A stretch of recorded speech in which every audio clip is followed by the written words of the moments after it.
The time is now 5 o'clock and we do have quorum present.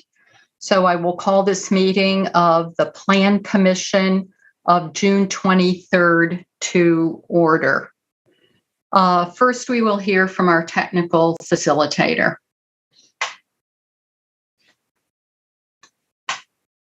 All right, welcome to our virtual Plan Commission meeting. We're going to cover a few basic items before beginning. If you lose connection at any point during the meeting, you can reconnect by clicking the link or calling the number in your original email. To members and city staff members, if you are able, please activate your video and keep it on for the duration of the meeting. Staff, if you are able, please activate your video when you are speaking. Use the raise hand feature when you'd like to be recognized to speak or ask questions. Staff, click raise hand when you are asked a question. The chair will do their best to call on committee members in the order in which their hands are raised. Lowering your hand will take you out of the queue. Members of the public who have registered to speak, the name you entered in Zoom must match the name you entered in registration. You will remain muted until called upon. The clerk will tell you when your time is up. After speaking, a member of the body may ask you a question. If you need to share documentation with the commission, please send it to the email list in today's agenda. Chair, the floor is yours. Thank you. I would just like to note that we may have some members of the Transportation Policy and Planning Board in attendance at our meeting today, so welcome to those people. We do have one public comment, so we will start out with that. The registrant is Paul Cuta, Monroe Street, Madison, in support and wishing to speak. Paul, you have 3 minutes. Thank you, Chair. Oops, hello? Yep, you're on. Thanks, Chair. Sorry. I have to apologize for getting involved. I've kind of looked at this late, and so I apologize for interfering with your flow of your meeting here, but I think the transit-oriented development overlay is great. I guess my concern after looking at the details of it, admittedly only recently, and through really just looking at the neighborhood most impacted by where I live, which is the Vilas neighborhood, I'd like to encourage you guys to look at actually doing more to make a meaningful change in housing opportunity and alternatives.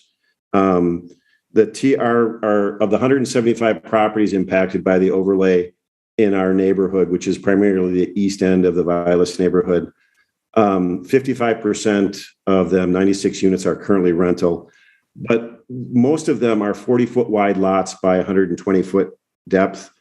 And the TRC4, the way it's currently written, it suggests that it can increase density by a number of units, but it still relies on the old site size.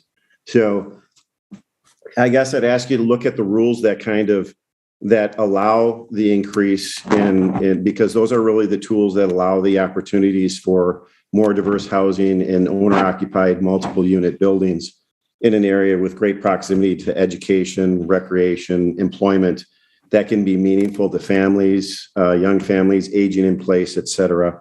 It's not saying that it will happen. I think the best example I could say is if you look at, for the overlay district, for example, if TRV1 standards were used for the site size, which is 1,500 square feet per dwelling unit, about 65% of the sites, 114 of the sites that are 40 feet by 160, would actually be able to have a 3-story walk-up. There are essentially 3-story walk-ups in our neighborhood already. Not a ton of them, but it would have a meaningful opportunity for impact, as opposed to, for lack of a better term, just kind of being eyewash and really not being able to take care or take advantage of the opportunity of this neighborhood in TRC4 relative to so many employment and education opportunities. The other thing, I guess, to just look at is the usable open space. I would suggest that given an infill sort of site as a first-tier neighborhood is that 750 square feet per dwelling unit for the first 3 units is difficult at best. And allowing balconies and rooftops is great. Green roofs are super, but I would argue that in the overlay district, a 500 square foot or even 400 square foot might be more reasonable to encourage this sort of reasonable infill that can still preserve great character in our neighborhoods. Thanks, and I appreciate the opportunity to share my thoughts with you, and good luck with your meeting. Thank you, Paul, for your comments. Appreciate it. Sure. Are there any questions of Paul before we move on? Alder Heck. Thank you. And thank you, Paul, for your comments. I'm going to put this in the form of a question just because I must. Were you aware that you might get a little more feedback or attention with your comment if you were to send it in a written form, so that because there were some complex issues you were talking about? We can certainly go back and watch the recording again, but if you could, I think you might get more attention if you can send that to pccomments@cityofmadison.com, if I have that right, Heather. Thank you, Alder. Thank you, Alder Heck. And yes, I apologize. I should have done that, and I will follow up and do that. Admittedly, it's me getting involved kind of late on it, and for lack of better, kind of getting fired up and wanting to say something. So I will follow up with that, and I appreciate that suggestion or reminder. So sure. Thanks for answering my question. You're welcome. Thank you, Alder Heck. Okay. Moving on, disclosures and recusals. Members of the body should make any required disclosures or recusals under the city's ethics code.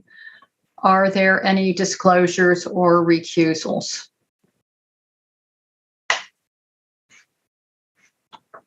Seeing no raised hands.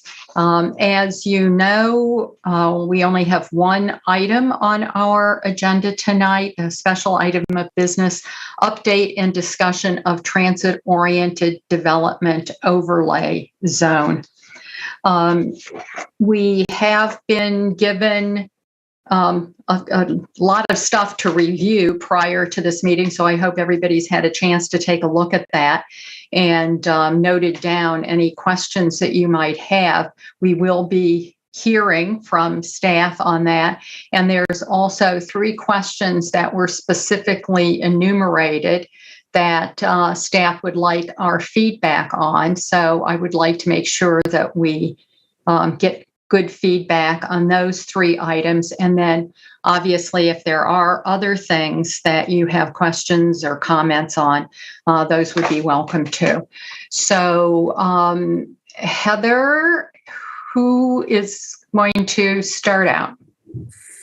I can do a really quick lead off, and then we'll turn it over to Ben Zellers. So I first just wanted to thank you all for your sustained attention and interest on this issue, the transit-oriented development overlay. Obviously, it's been the subject of a few meetings of the Plan Commission thus far, and I think we'll look forward to hearing from you tonight. Happy to bring back some further analyses and continue to address your questions as we prepare to introduce an ordinance later this fall. Wanted to mention and welcome Alder Eric Paulson, who's here for the first time as a new member of the Plan Commission, and just thank him for jumping right in to transit-oriented development, and Alder Curry as well. I think this will be the first time for both new alders to hear about transit-oriented development. And I offered earlier to Alder Paulson and to Alder Curry as well to certainly meet with you individually and catch up on the past months of work. This evening, and in just a moment, I'll turn it over to Ben. I think we've attempted to address some of the key questions that came up in our recent work session with you related to transit-oriented development, and also provide some summary of the public engagement meetings that were held. We held a series of 4 community meetings, and Ben will provide some detail about what we heard from those 4 virtual meetings that might provide some fodder for the Plan Commission to think about new questions, new issues to look at. And then as Chair Zellers mentioned, just some key questions that we'd really like to prioritize getting your feedback on this evening so that we can best move forward.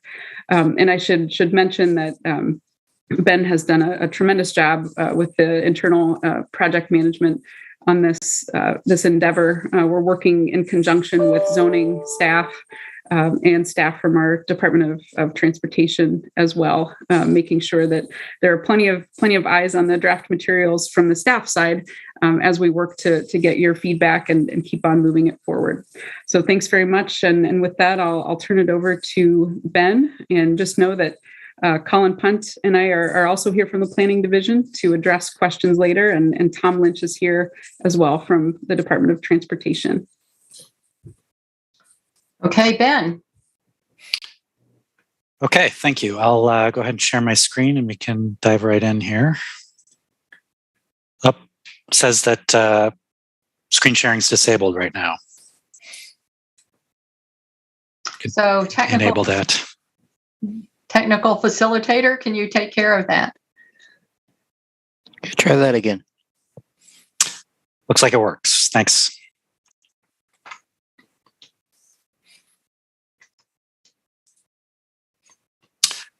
Okay, so yeah, I will go ahead and dive right in. And the latest of our series of TOD overlay discussions.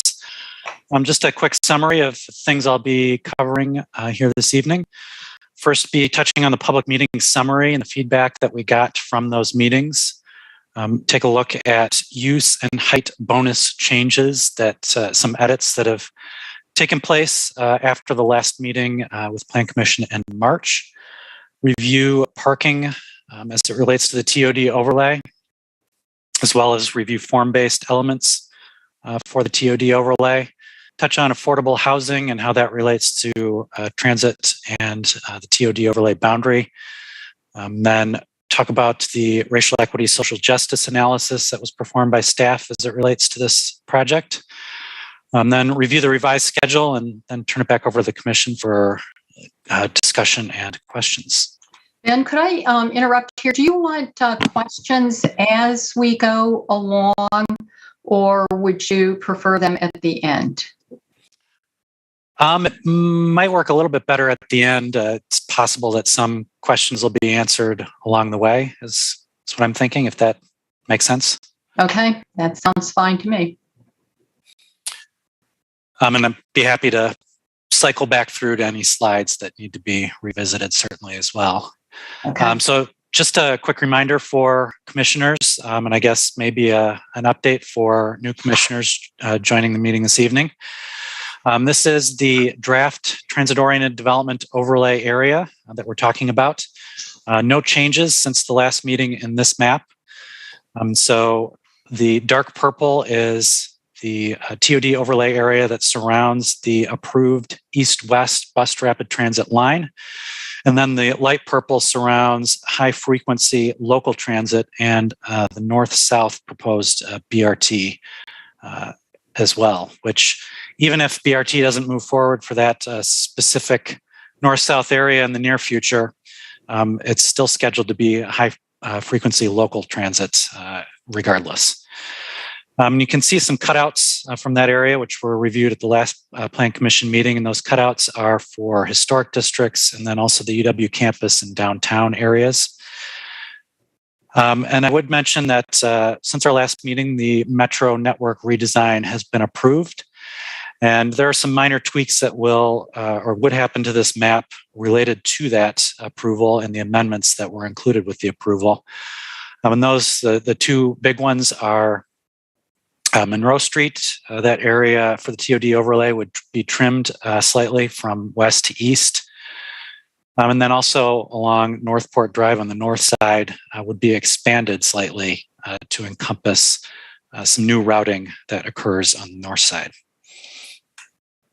As far as the public meetings, we held 4 virtual public meetings as staff on May 11th and the 16th. Both days had noon and 6 p.m. meetings. Attendance was fairly light for these meetings, between 8 and 15 attendees per meeting. We did advertise these by press release, neighborhood email newsletter announcements. That has about 1,300 subscribers. Many alders posted on blogs. There was an email to all alders to announce the public meetings as well. And then had some social media publicity and publicity through Metro Transit and their email newsletters. We did offer through many of those publicity outreach efforts to do some additional meetings in partnership with neighborhood associations or by alder district. Thus far, really, the South Metropolitan Planning Council was the entity that took us up on that offer, and Originally, we were going to be doing that meeting in May, then it got postponed to June, but rescheduled to a city holiday. So now it's actually slated for July. So that's still forthcoming, and so we don't have any results from that meeting at this point. As far as feedback, just a quick overview of some thoughts and feedback that were expressed at these public meetings. There's general support for the TOD overlay zoning idea at these meetings. There were some comments and questions on including historic districts in the overlay potentially. Some questions about how conditional use parking standards relate to TOD overlay. I'm kind of getting into some detailed things for that item. Questions on the overlay's impact on single family homes. Then there was a question about whether step backs that are required for redevelopment that's adjacent to residential could be waived if future land use map in the comprehensive plan or neighborhood plans calls for intensive redevelopment. I believe there's some additional details for that were submitted as public comments for this meeting that have been posted to Legistar. If you haven't been able to take a look at those yet, might be able to do that after the meeting. And then there's a question about as well whether ADU owner occupancy requirements would be maintained for properties within the TOD overlay area. As far as some use and height bonus changes that have been integrated into your materials that are changes from the last meeting, we made a change to residential uses in employment districts to allow up to 36 dwelling units as a permitted use in mixed use buildings in the traditional employment district. And that was in part in response to some Plan Commission questions and discussion at the last meeting, and also something that the mayor asked about as well as part of an update that we provided to the mayor's office. At this stage, staff doesn't recommend allowing residential units as a permitted use in the SE district, and instead really maintaining the existing regulations where residential can occur in SE, but only as part of a conditional use process. And that's for a variety of reasons. Some of them including the fact that SE tends to be less well integrated into surrounding neighborhoods in terms of connectivity, tends to have less proximity to parks for potential future residential or residents that could be included in that development. So we think it's appropriate to maintain the kind of discretionary conditional use review that is present for that right now. Then we also made a change related to attached dwelling units and allowing those as a permitted use in select residential districts, the SRV1, TRV1, TRV2. So really bumping those up to allow up to 8 attached dwelling units in those districts as a permitted use. Touching on parking in the TOD overlay area, some of these concepts certainly have been covered at past Plan Commission meetings. So current ideas proposed for consideration within this district are to have no parking allowed between buildings and the street, to have no parking minimums within the TOD overlay area, to reduce the parking maximums in the TOD overlay with a conditional use required to exceed the maximum. And those are details of that are provided in the attachments for this meeting, and how we would look to implement that is to create a new column in the parking chart for TOD overlay areas specifically.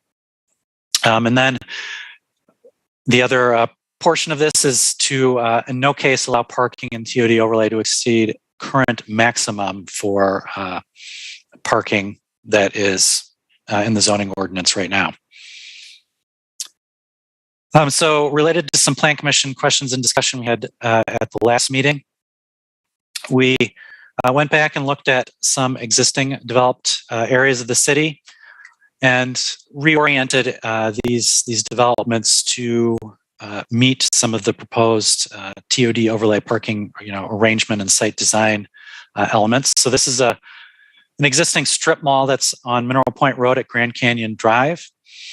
This just shows how that use could be accommodated under TOD overlay, really just reorienting the site, placing the parking behind the building away from the transit street on Mineral Point Road, which really makes the development, much more pedestrian and transit friendly.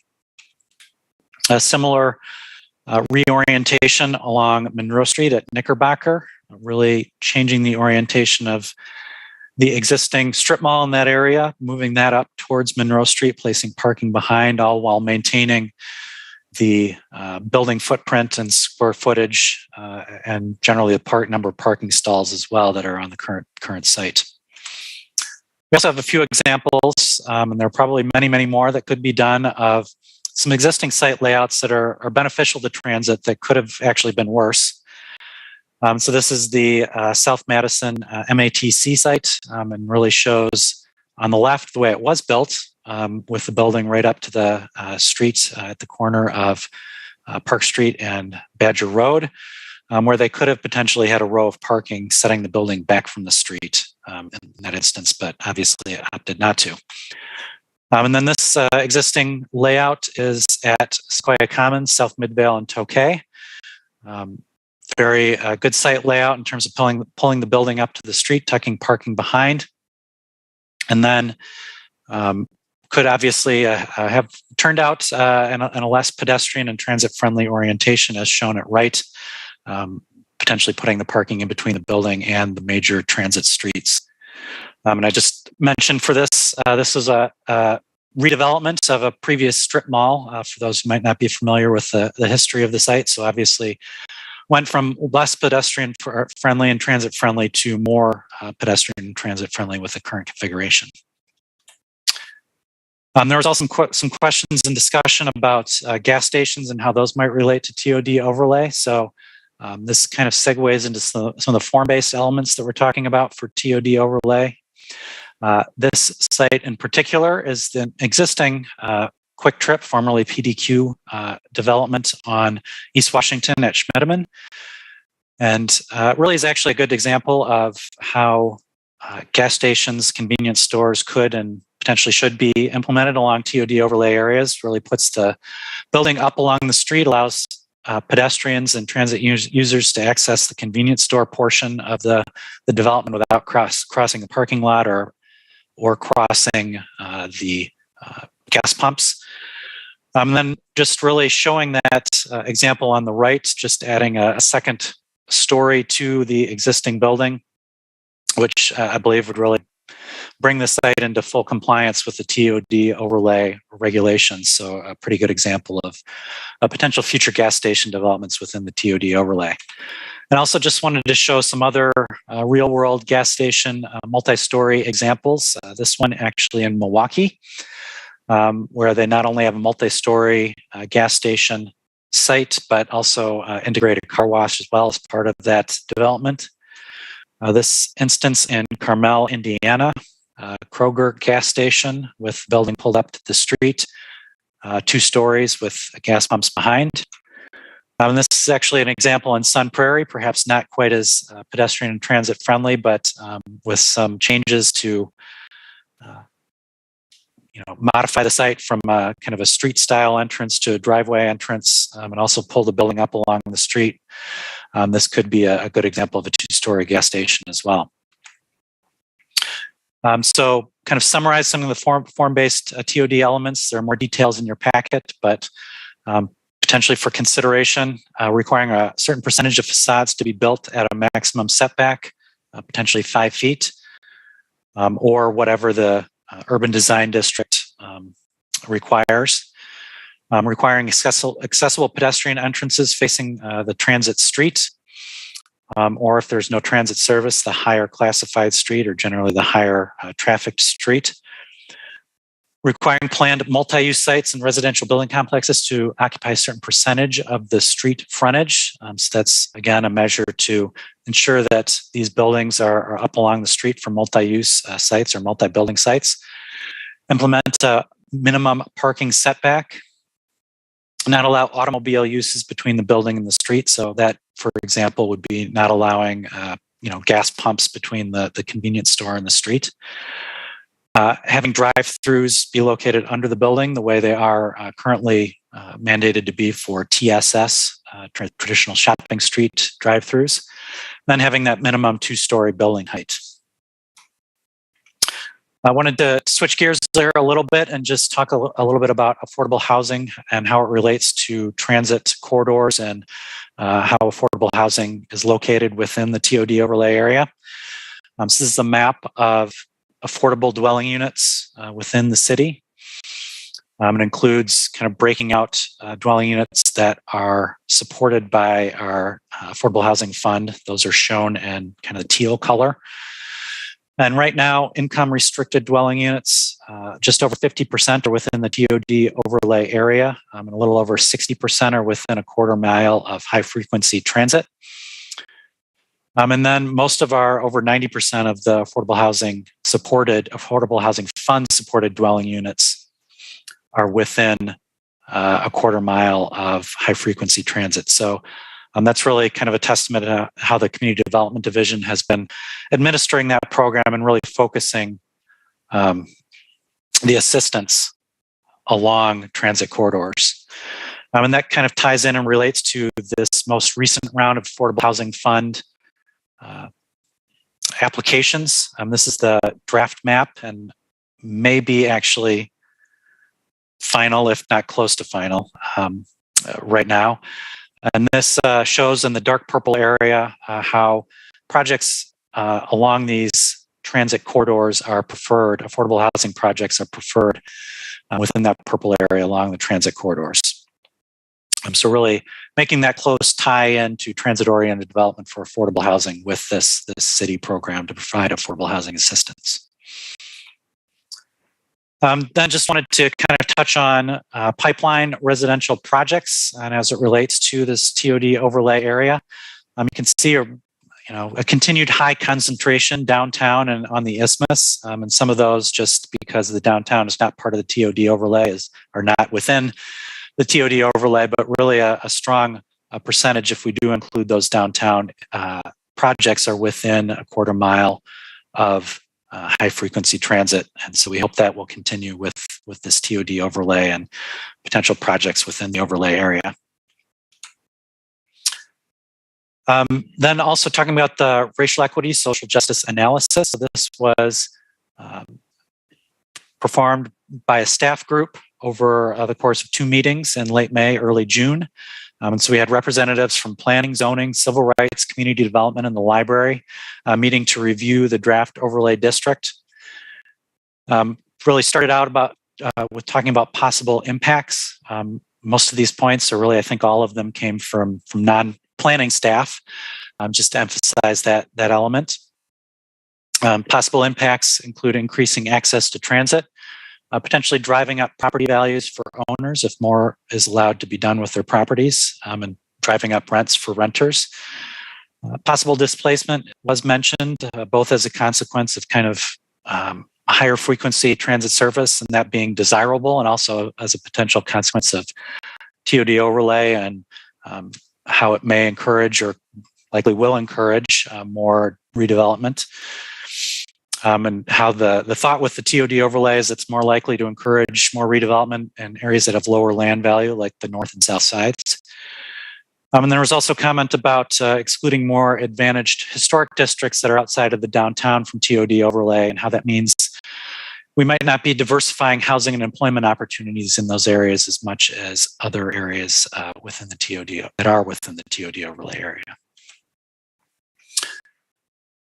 The analysis also discussed how TOD is really part of a balance, that there is potential for having to pay more for housing within the TOD area and really all areas that are close to high frequency transit, but more people will end up having closer access to more frequent transit, which in turn actually reduce transportation costs for many households. And it was also mentioned that it might still be more difficult to have TOD overlay in higher income areas, regardless of whether or not they're excluded by being in historic districts, really just based on the way the city is developed. For example, there not being as many strip mall sites along areas like Monroe Street as compared to areas of South Park Street and the north side. And there was also mentioned that the status quo doesn't necessarily really help the most vulnerable anyways, but at the same time, they may also be the most negatively impacted by TOD policy changes if accompanying measures are not implemented, and really want to stress that final clause in that point, because that's really what the group, RESJ group, ended up talking about in the second meeting a lot, is that addressing affordability through purely zoning measures is not really possible, whether it's regular zoning or part of the TOD overlay. That this effort and BRT and high frequency transit really needs to be paired with other affordability measures across city departments, divisions, and committees. And then developed a number of examples, including the ones listed here: land banking, affordability density bonuses, which I know the Plan Commission has talked about in the past. It was mentioned that we could potentially explore whether that's possible to link those with provision of city funding. So, for example, if the Affordable Housing Fund assists a project, maybe there's a density bonus that could happen in conjunction with that.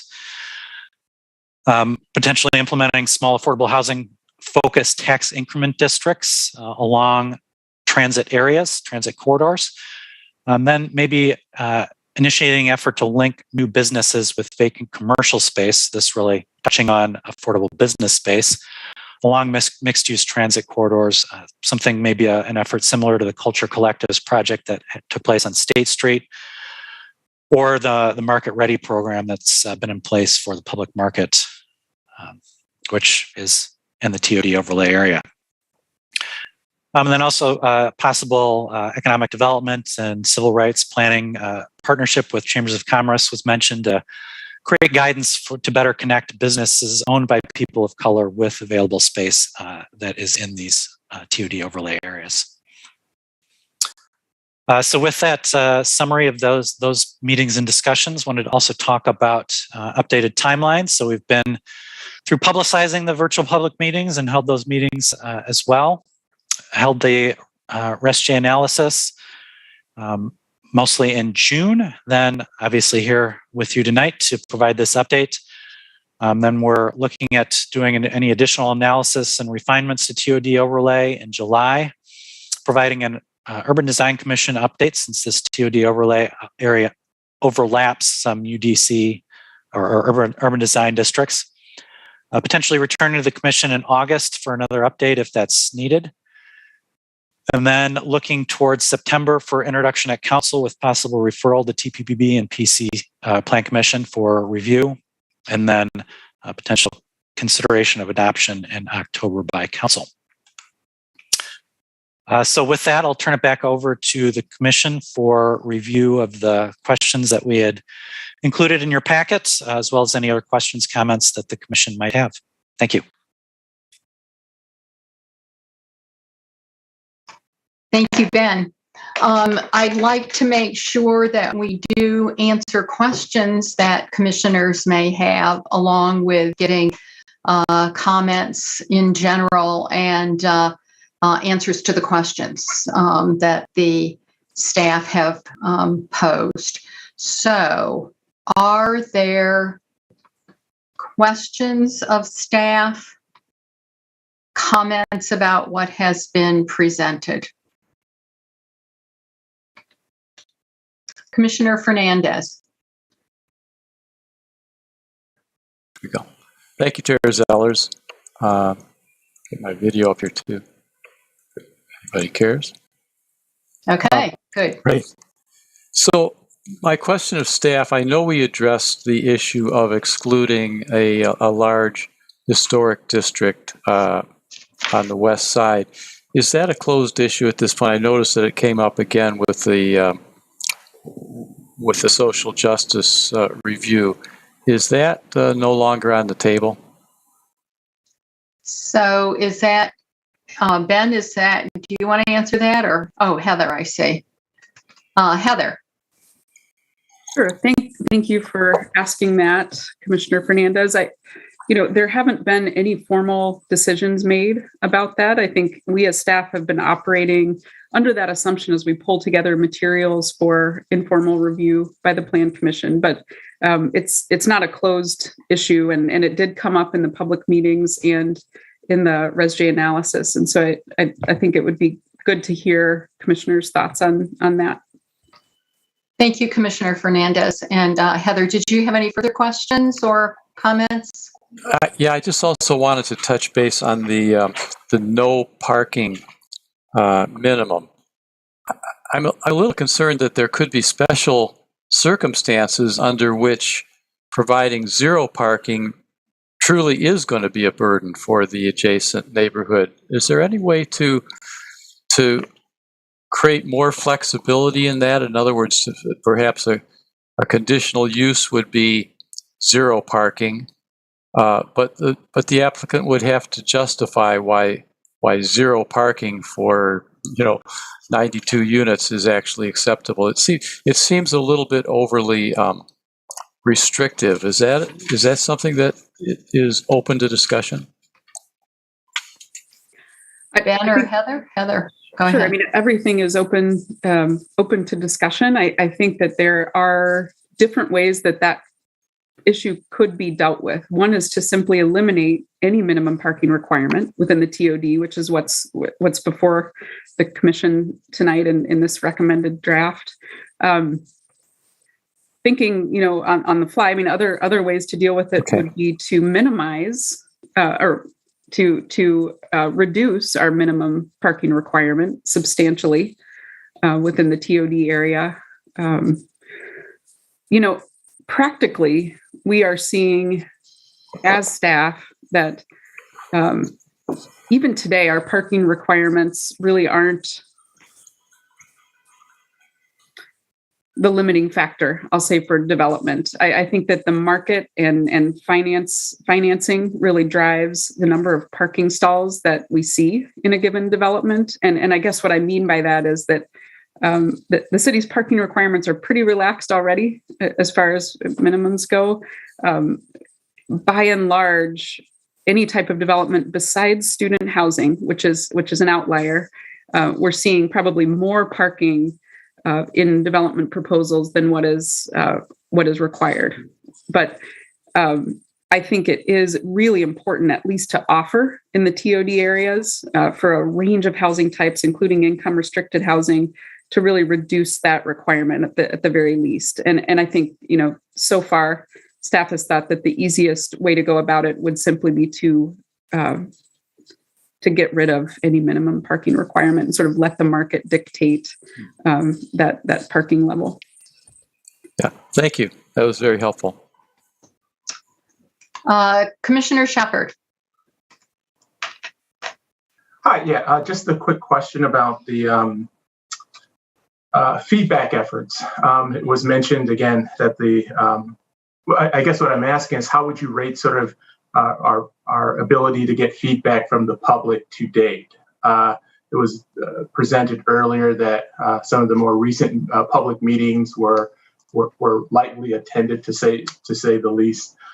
Is there any way to improve that? And the reason I'm asking this is because I remember back with the Imagine Madison project, staff did a fantastic job in terms of outreach, getting data, getting information. I think even during that project, there was a way that you were linking sort of where questions were coming from with zip codes, so we could identify, again, areas of the city that had particular interest. If I can get your, once again, for staff, I guess anyone can address this.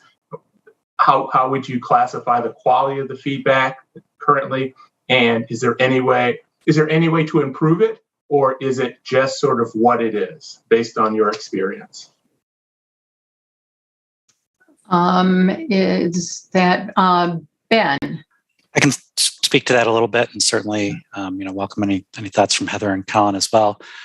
I guess just related to Imagine Madison, that was a substantial citywide effort, multiple year engagement effort.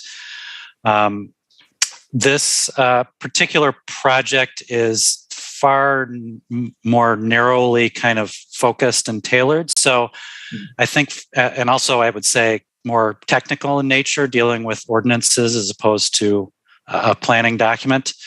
And so I think those aspects of this project probably greatly lessened the public interest possibly in the project.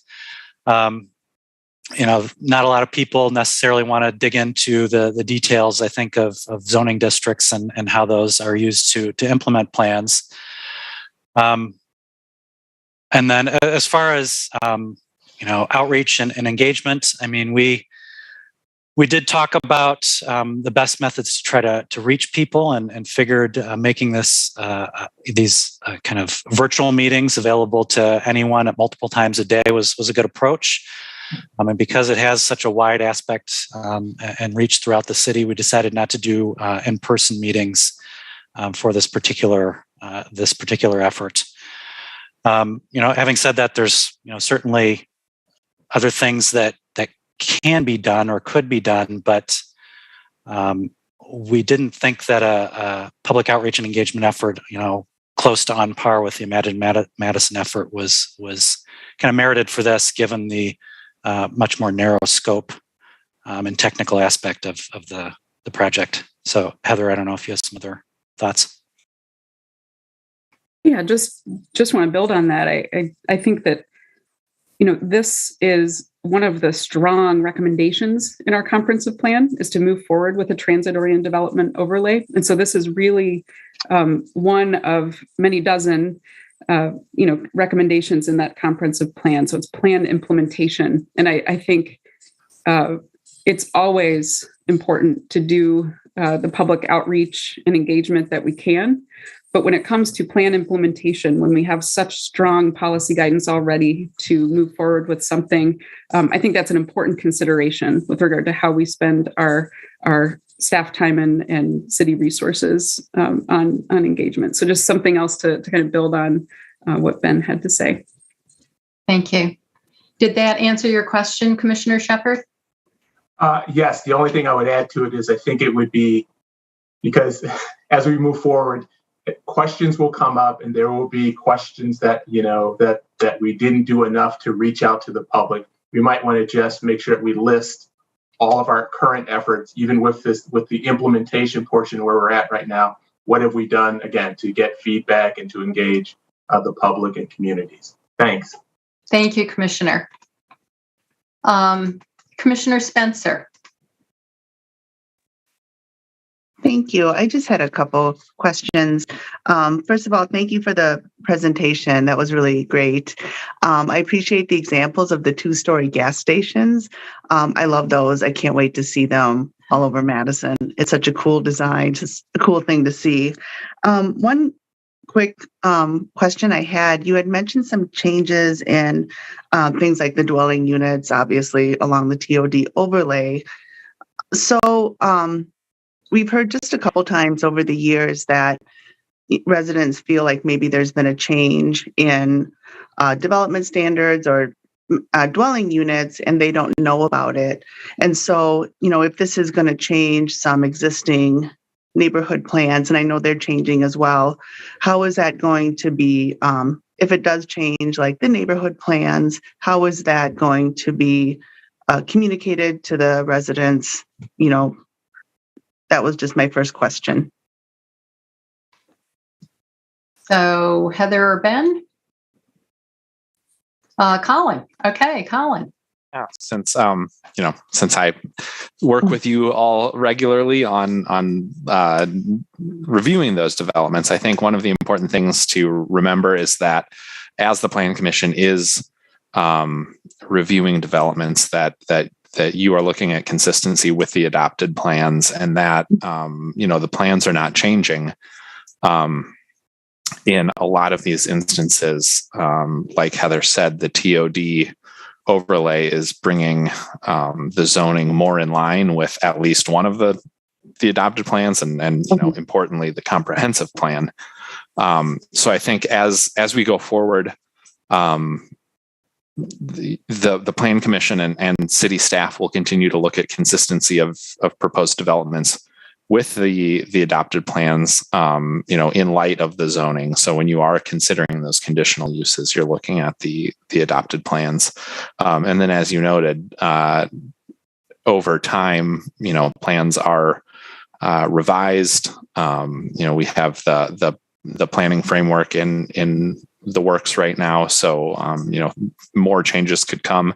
And I think more of the city will more equitably have an opportunity to participate in those planning efforts, in the upcoming years than they have in the past. Okay. Thank you for clarifying that for me. I had a second question, and not to get into the history of development on either side of town or whatever, but with the parking and the way that the parking's oriented. Obviously, at one time, it was thought better to have that parking in the front, at the road. So you have to go through the parking lot before you get to the building. And I like the reorientation of the examples that we saw of, the building closer to the road to have that urban feel. Are there any, I'm sure there aren't a lot of general safety concerns with the new parking design like that. Are there concerns about circulation or safety concerns or delivery trucks, how they might navigate that? I guess I'm just sort of curious. No, that's a great question. I think there are solutions to issues with deliveries that can be accommodated, behind a building in a loading aisle, within a parking area behind a building. I think, from some of the business community, we may hear concerns about, well, what this really means is that I'll need two entrances, one facing the street where pedestrians, accessing a store through, via transit will be coming in, and then another entrance on the parking lot side where folks driving to the establishment will be accessing the site. And that's a real concern. I think all of you have seen the doors facing major streets that are relatively unused or very lightly used. It's a challenge that I think a lot of cities embarking on transit-oriented development are working on, and we just need more great examples of how that can work within a business space, to have those multiple entrances, internal hallways that can access multiple establishments within a building. But as far as the deliveries and circulation, I haven't heard a lot of concerns. Okay. Thank you. Thank you, Commissioner Spencer. Commissioner Mendez. Thank you, Chair. So just want to make a comment on the no parking minimums. I think it's a great idea.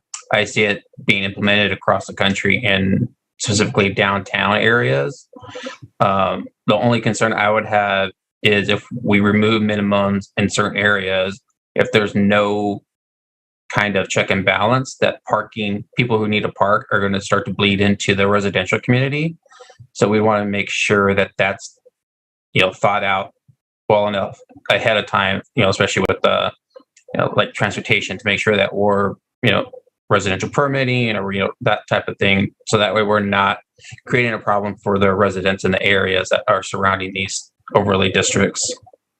And then secondly, I have a kind of a question on the three questions that staff is asking us to look at. For number one, are those three separate points or like B and C together? So like if we restrict who can request a conditional use, is it then what are those conditions, or are they separate?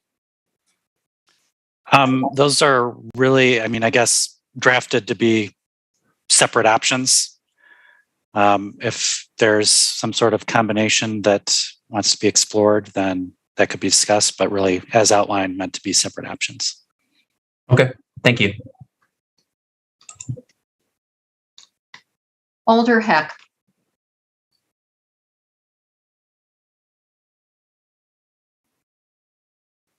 Thank you. I have a relatively long list of questions and comments, so I apologize to other commissioners. I'll try to do this quickly. Maybe I'll touch on what you were going to say. I guess in response to some of the previous comments, I guess I think Commissioner Mendez brings up a really, interesting point about parking minimums and impacts on non-TOD areas. And like so much of this, I feel like so many of these questions are touching on so many other parts of city policy that there's no easy answer. I mean, I think we need to redo our entire street parking system. Is that going to happen tomorrow? No, I doubt it. But I think we need to have a street parking system that doesn't give preference to property owning people in neighborhoods. And so I don't think there's an easy answer, even though I appreciate what you were saying, given our current system. So like so much of this, like I said, though, it's just bound up in so many other things. When we talk about all the things that came out of the ResJ analysis about displacement and about potential for increased costs, those are things that alders and city staff have been struggling with for decades. And I don't know how we can address those in this process. Should we try to? We certainly have to recognize them as potential, impacts of what we're working on. But it's not good enough to say, we did the ResJ analysis and here's what we learned. So I hope we can continue that discussion somehow, and maybe staff has some ideas about how we do that, how we bring this to other policymakers, et cetera. We're talking some of this about options that could cost tens of millions of dollars to do additional sufficient land banking and things like this. So I don't know how we work through that. One really easy question. Remind me, I think that we said last time that parking minimums apply to commercial and residential. I think I even asked that. And I think the answer is yes, that it doesn't differentiate. Isn't that true?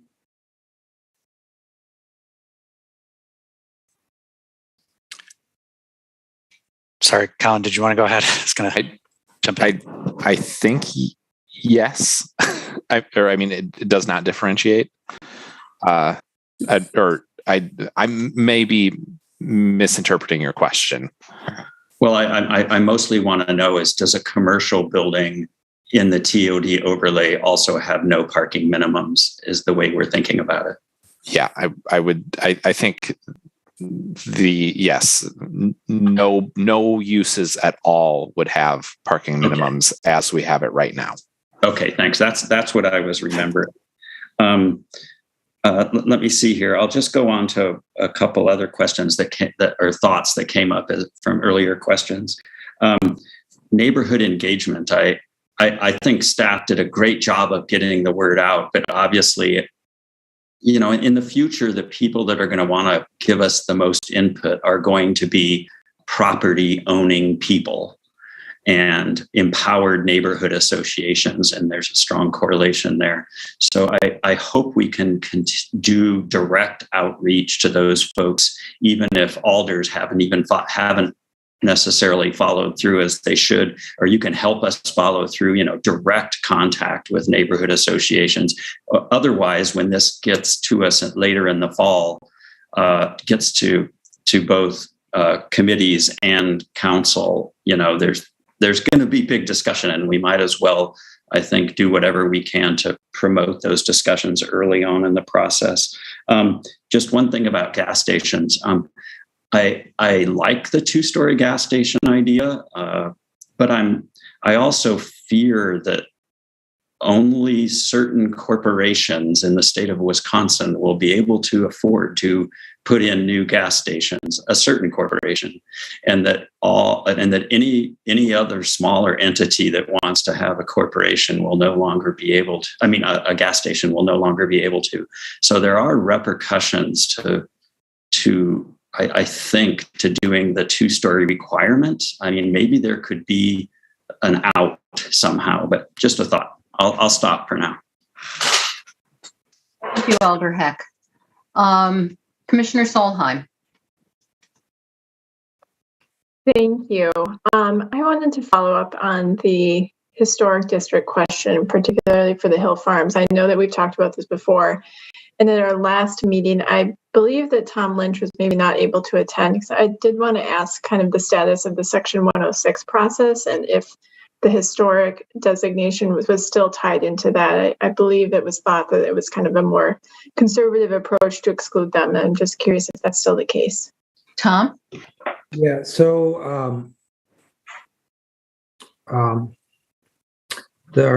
our Section 106 process is completed, and our NEPA documentation was just completed recently in the last month. People still excuse me, for the newer members of the commission, could you give a little bit of context about that process? Yeah. So we have been advocating to the Federal Transit Administration, the FTA, that our BRT project and the transit-oriented development projects are separate projects. Okay. There are some opponents of the BRT that say that the transit-oriented design is an indirect effect from the BRT project, because it will encourage higher densities close to it. We have said that, we are not having a direct impact on historic districts, and the one in particular is the Hill Farms one, and have, staff has recommended that it be excluded. The State Historical Society has agreed with us and that we are not having a direct impact on that. And then that was incorporated in our environmental document that was approved in the last 3 weeks or so. It still can be challenged by opponents of BRT, but right now we are essentially through the environmental document process. So was that submitted with the TOD overlay information? I guess I'm just wondering if it was changed and we wanted to add that area back in, would it impact your NEPA? In our documents, we said that it was being considered by the Planning Commission, that it wasn't part of the project. Mm-hmm. And it was a separate decision. And I think we said that staff was advocating for exclusion, but it was part of a separate process that we did not have control over. Do you understand what I'm saying? So yes. Yeah. So it could still be added in, but maybe subject to future challenge, whatever the odds are of that. I don't know, but there's a certain period of time after we get approval of an environmental document where people can challenge it, and it's just how hard do people want to try and stop the BRT, and so I don't know. Mm-hmm. Okay, that's all I have for questions now. Thank you. Thank you, Commissioner. Commissioner Cantrell. Yeah, I have a couple questions. First of all, the maximum setback for the in this district is 5 feet maximum. I know that we within the last year or so had we approved an ordinance for trees in the terrace area that their canopy and the terrace area has to be so wide, and the combination of the building setback and the terrace have to be of a certain width. How would that impact the 5 foot minimum? The 5 foot minimum seems to be fairly narrow for if we had some very narrow terrace areas, but how would that impact it?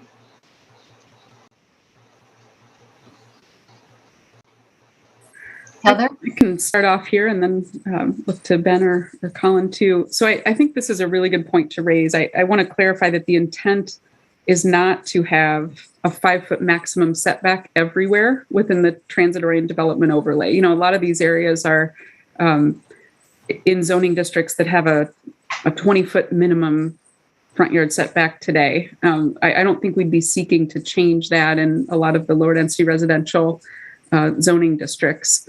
And you bring up a really good point about internal conflict. If a maximum setback is set as low as 5, that invites a lot more conflict, right? With the issue that you brought up, and then with some other, urban design minimums that occur elsewhere. So I feel like this is an area where maybe staff needs to explore this a little bit more with zoning staff and the Plan Commission, and think through, are there areas where introducing a new maximum setback is important, if so, is 5 the right distance? So I really appreciate the question, and I know you'd brought it up a little bit earlier as well. So I think we may need to give that a little bit more thought. But I'll look to Ben and Colin to see if they have other thoughts to add here.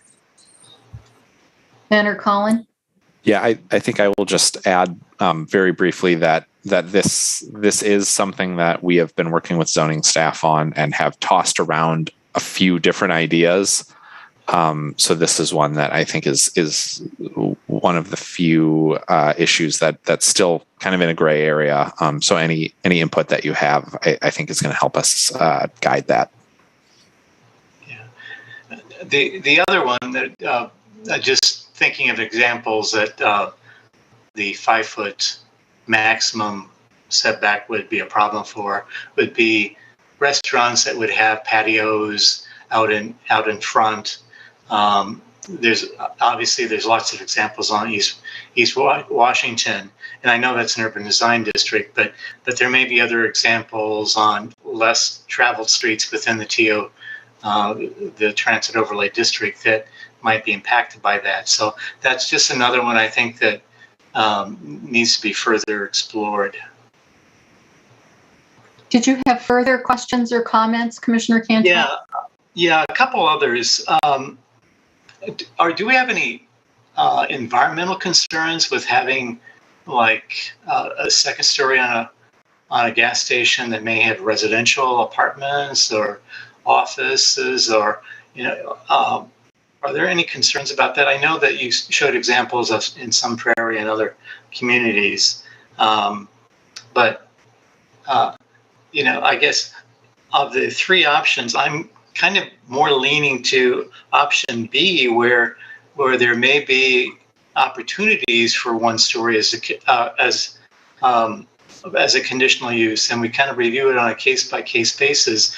And if there's some other standards that the staff could develop that would provide at least more guidance in that respect, rather than just saying no exceptions, just forget about it.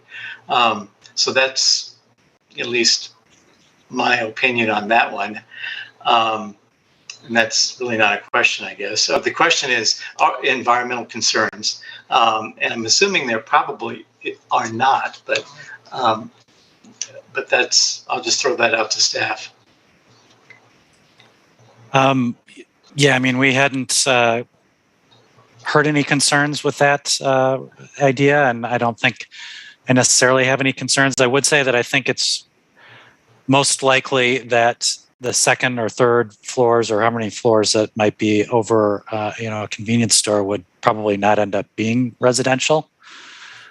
I think for those examples that we showed, as well as the former 2-story gas station on West Washington Avenue, that tends to be, commercial space, office space that goes above those. And so I think that would probably be the case for any future 2-story gas stations that we might see in the TOD area. But it's possible that someone could propose to have a 2nd-story residential, I suppose, for those developments. My next question are drive-up windows need to be under the building. Obviously, we have lots of examples that a drive-up window is on a side of a building, and they may have a canopy or something like that. But I guess I'm just trying to visualize in every case having a drive-up window under a building, and I'm thinking that in certain cases that might be on a site problematic if the site's small and they just can't get a drive-in or drive-through under a building because the lot width may be narrow, or so I guess that I'm just throwing in that out as a potential maybe problem area, but I don't know if staff has any comments on that.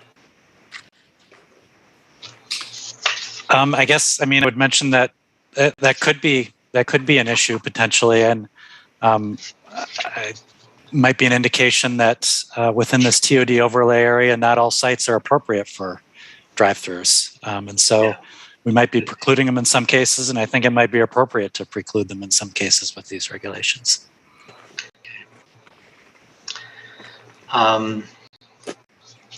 The other thing, one other thing, we are increasing density throughout the overlay district, not just on the street that the BRT is on or the transit line is on.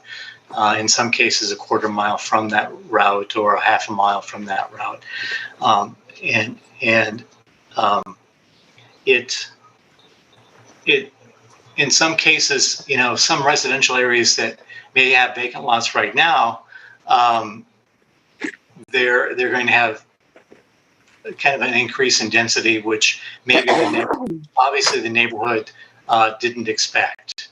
So instead of a single family, two family, or 4-unit building, maybe an 8-unit building would be there, or even larger, depending on the current zoning.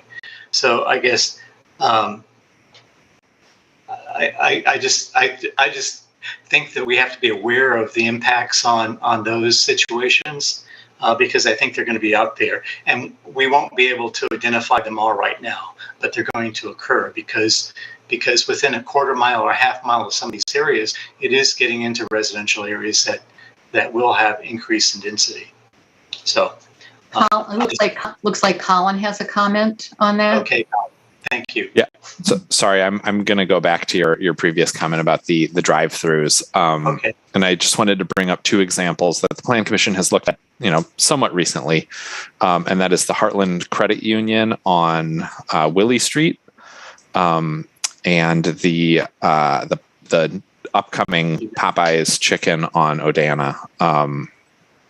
The Heartland Credit Union site is only about 17,000 square feet, and they managed to incorporate a drive-through in the building. The Odana Road Popeyes is, a very typical pad site for a fast food restaurant, and that one was about 42,000 square feet.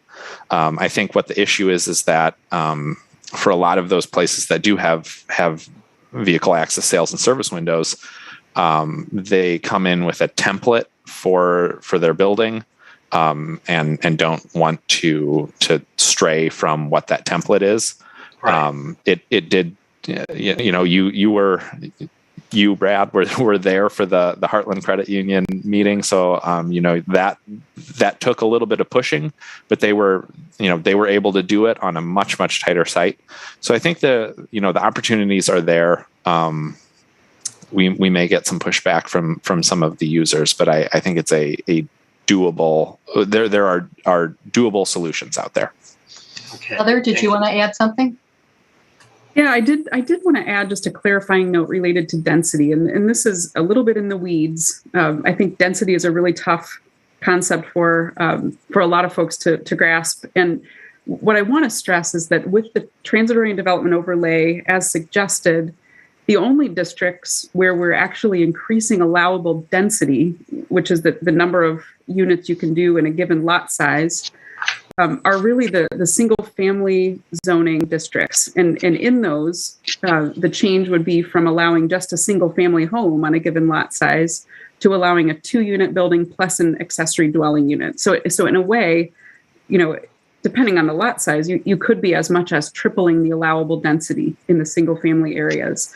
But in all of the mixed-use districts and multifamily areas, there isn't a proposed change in the code that would actually increase that allowable density per se. Now, we would be increasing the number of units that one could achieve as a permitted use in many of the districts, and we would be also increasing by 1, in most cases, the number of stories that could be achieved as a permitted use. I think the most impactful will be the change from 3 stories to 4 stories as a permitted use. But I just want to stress that there aren't any changes proposed to what the actual allowable density in the form of units per lot size could be achieved, except for the single family districts. Thank you, Heather. Commissioner Cantrell, do you have further comments? That's all for now. Thank you. Just to build on a discussion raised by Commissioner Cantrell, I wanted to know from staff, have you considered on the drive-throughs alleys and having drive-through in an alley as opposed to under a building? I don't think we've considered that. There aren't very many alleys in the TOD overlay area, but that's something we can certainly check on to see if there are any examples of where that could be possible. Okay, because I know that there is an alley basically in UDD 8. They do have a drive-through. It is under the building, but it seemed like a place that might be appropriate for a drive-through in an alley. Anyway, if you could take a look at that, I would appreciate it. Commissioner Paulson. Yes, thank you.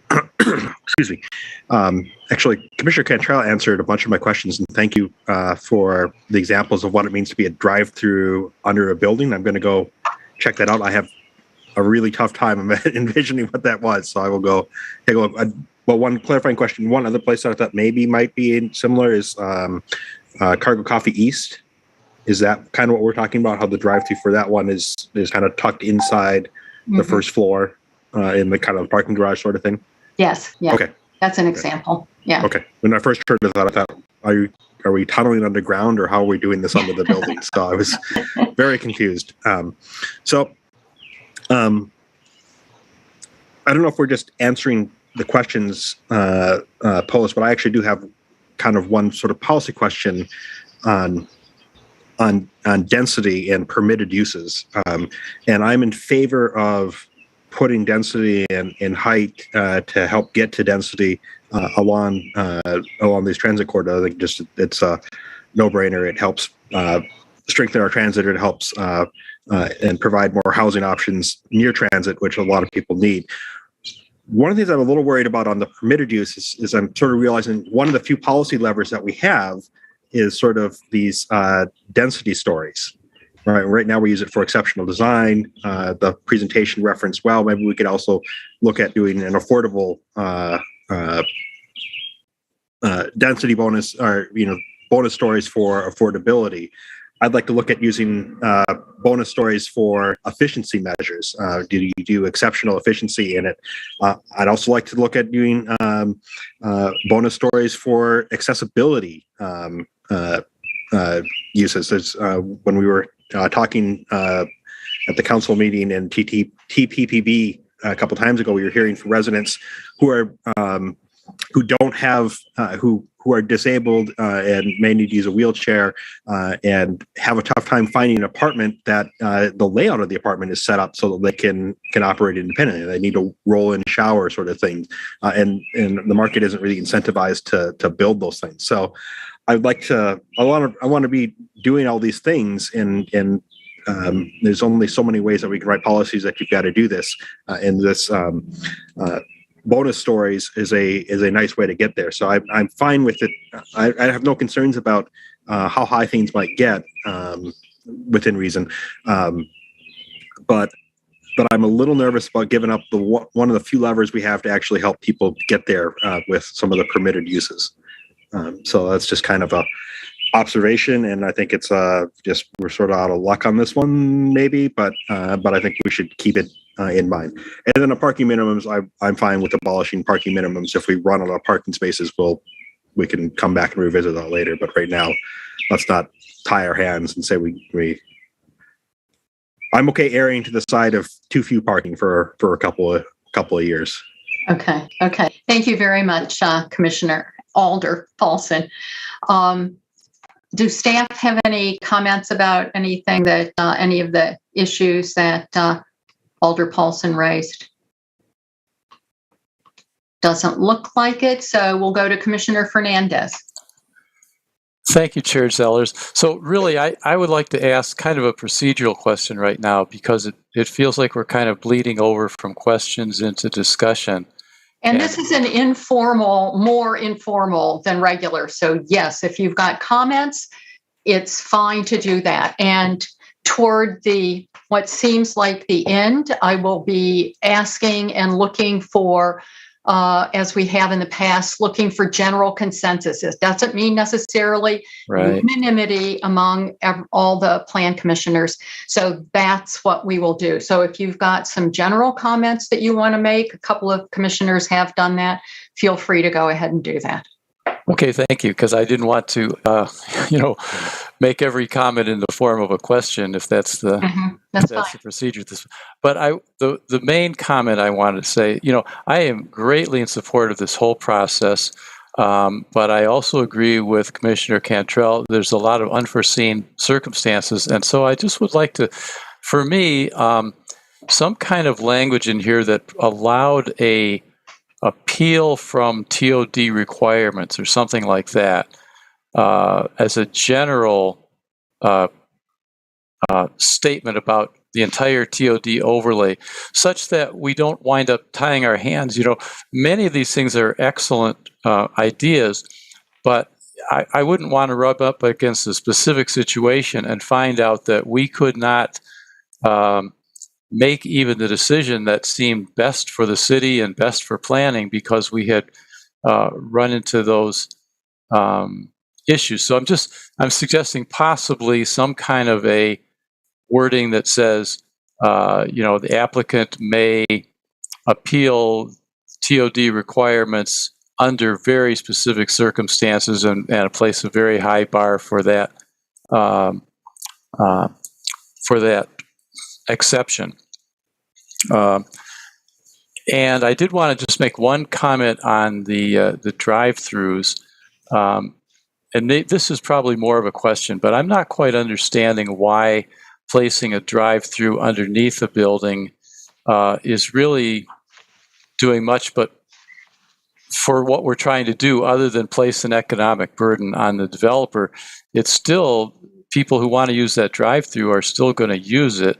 Why don't we just prohibit them altogether or place a very strict requirement on when you could use a drive-through, rather than this requirement that it be under a building, which to me doesn't really, I'm not seeing where that makes much difference other than to make it a lot more expensive. But you're still going to, drivers are still going to use that drive-through, and they're still going to use the driveways to get in and out, and whether they have to go under a building to use it or beside the building, I'm not sure what we're doing other than discouraging it by making it extremely expensive.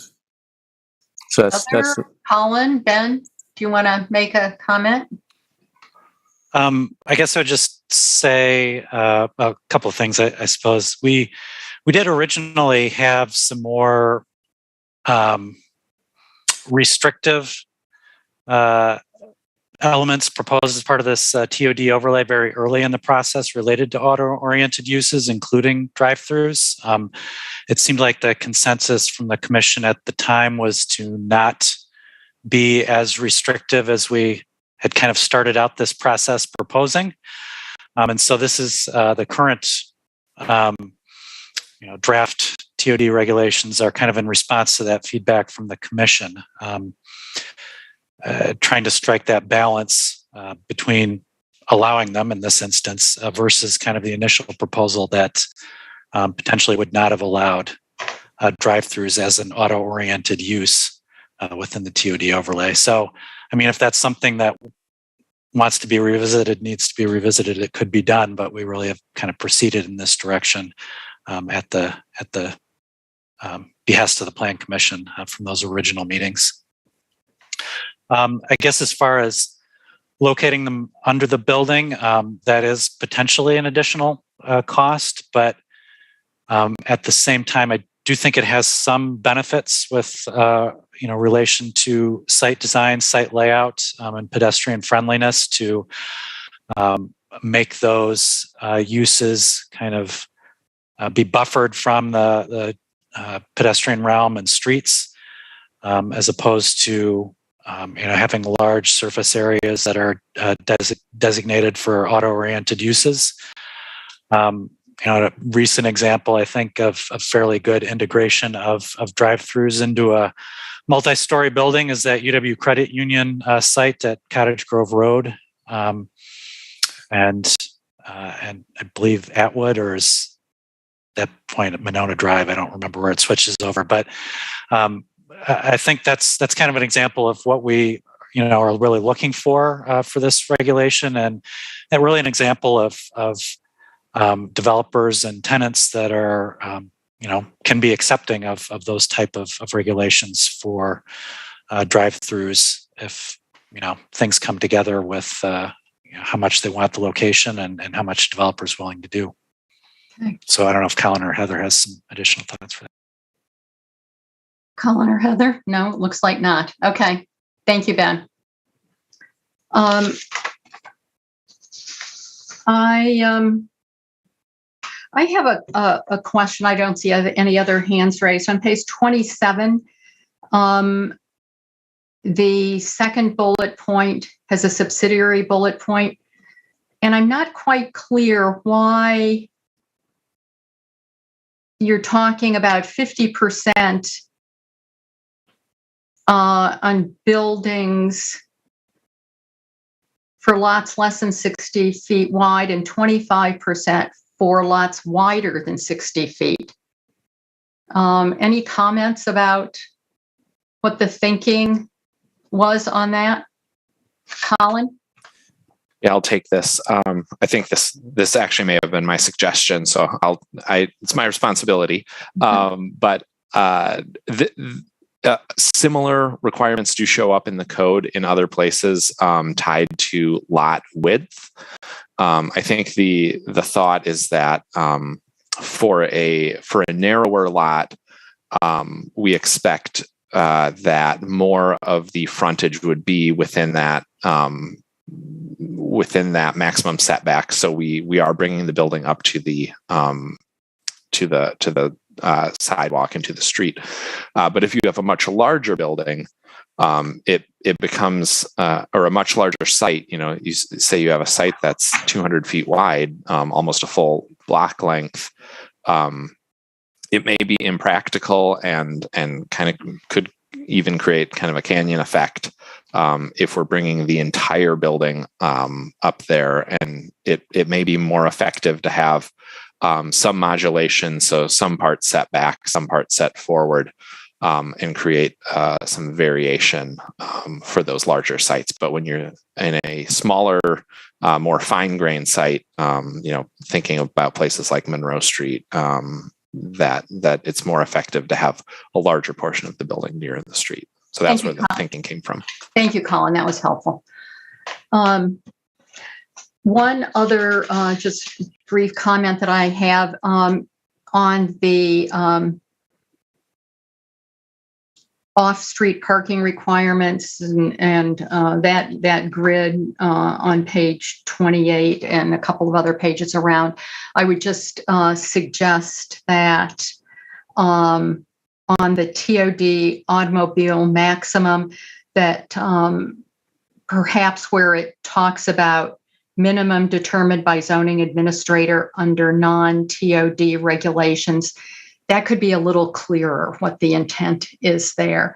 So maybe work with zoning or whatever to get more clarity about what you are intending or talking about there, so that the average reader or whatever might understand that a little bit better.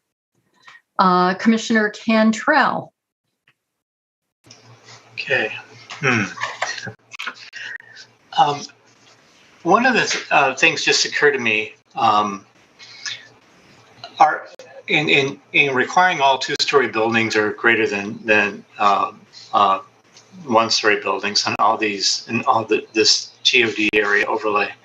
Are we creating situations, at least for offices, that they're going to be building the space and really it's not going to be occupied? For example, we have a lot of requirements that the first floor of buildings along major corridors like East Washington, West Washington have retail of a certain percentage, and a lot of those remain vacant. for a long time, actually. So are we creating situations where we're creating a lot of vacancies, especially if we're doing it in such large, scale of areas, where everything on East Town and West Town, Portello's and all those other restaurants have to be 2 stories, or greater. I guess that's just an observation. The other thing is maybe having a very hard, fast requirement that buildings on the corridor, the corridors, be 2 stories minimum. But removed from that, farther back into the neighborhoods, if there's other commercial areas back there that actually could have, development or redevelopment, that a 2-story building on some of these uses would be a conditional use, and again have standards that we prefer to have 2-story, but in some cases, in these removed neighborhoods, it may not be practical. And my last question is, I'm assuming these standards are the purple and the light purple areas, phase 1 and phase 2. These standards will apply to both those areas. Is that correct? Yes, correct. Our goal with this process in general has been to try to keep things as simple as possible and not create different regulations for different areas of the city. Yeah. Yep. Okay. Is that all for now? Yeah, that's all for now. Just rambling comments. Okay, thank you. Alder Paulson. I think Alder Curry has been in the queue for a little while. Oh, I'm sorry. You're right. Thank you very much. Alder Curry, please go ahead, and then we'll come back to you, Alder Paulson. Thank you, Chair. I was driving, so I may have missed this, but I'm drawn to the Res J analysis, and specifically I think it's the last bullet on the second page about status quo doesn't necessarily help the most vulnerable, but they may be most negatively impacted by these policy changes. Could someone give an example of what accompanying measures are or could be in that situation? Sure. Yeah, kind of started touching on those on the following slides. Maybe I can just share my screen again here and call those up.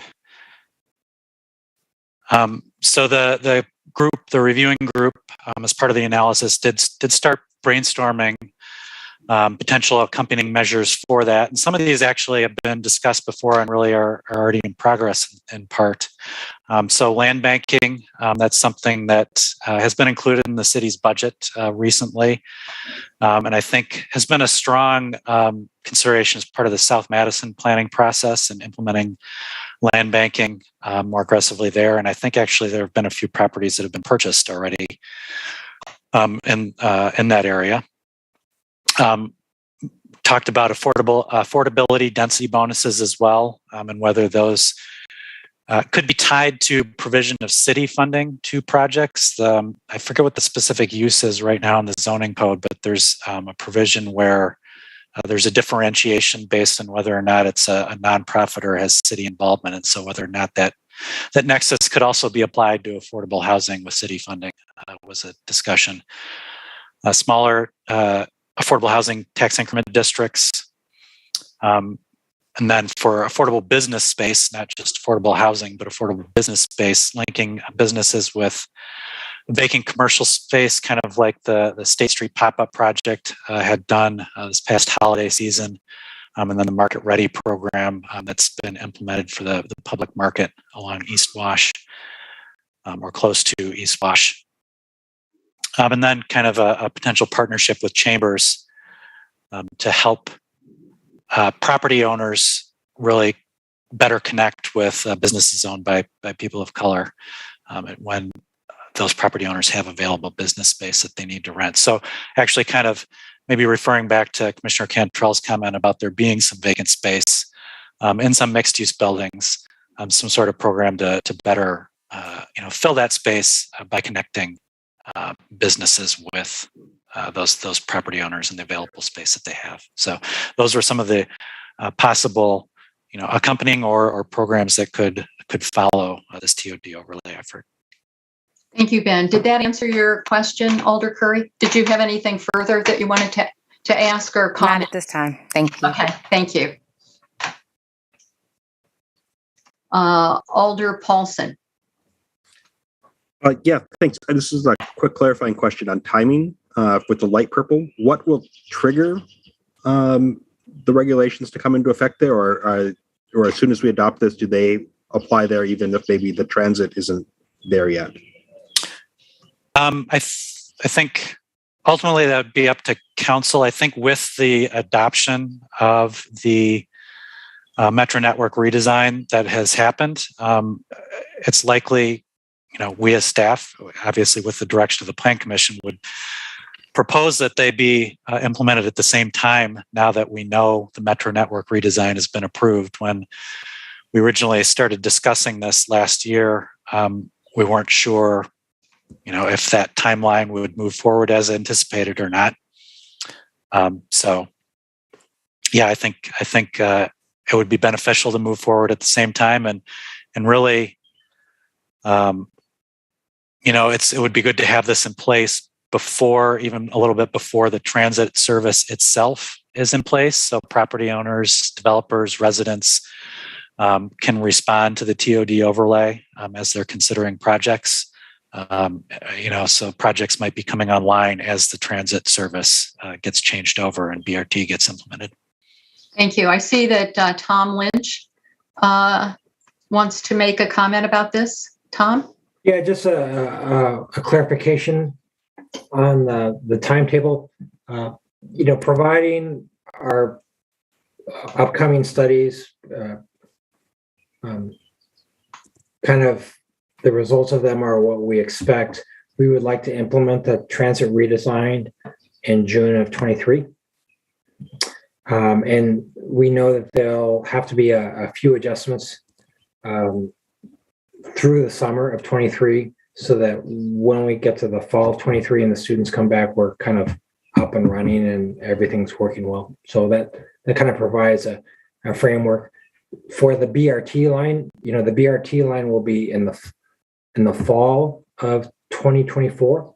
However, we will have a route that mimics the BRT line running during the implementation of the transit network redesign, which is, like I said, June of 2023. Thank you, Tom. Did you have further questions or comments, Alder Paulson?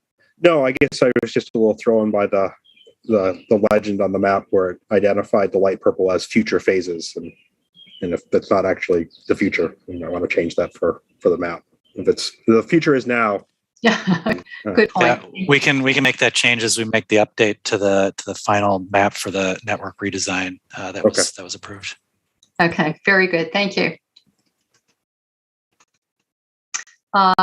Commissioner Fernandez. Yeah, thank you.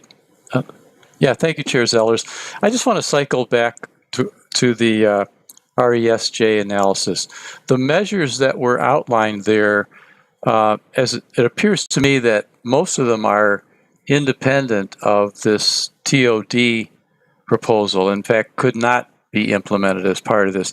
So my question is, could any of these be implemented or partially implemented as part of the TOD district, particularly say affordability density bonus?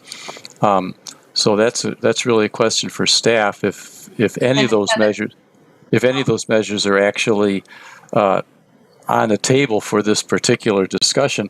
And then I just want to add that my opinion would be to include the historic district in this.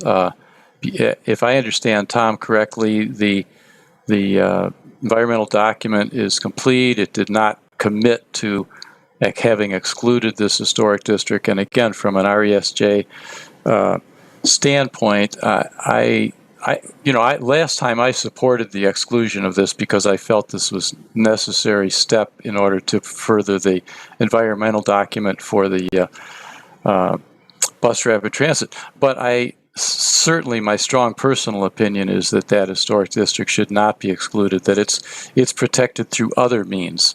This So is you're not talking about the historic district on the west side? I am primarily talking about the historic district on the west side, but in general, I think the preservation and protection of historic districts should be accomplished by other means than excluding it from TOD. There are adequate measures for protecting historic districts. They still remain protected even if TOD zoning applies to it. I don't think this is the correct vehicle by which we protect historic properties. Just a general comment, local historic districts are national historic districts, which the one on the west side are not protected by being a historic district. I think Heather had a comment about your suggestion or question about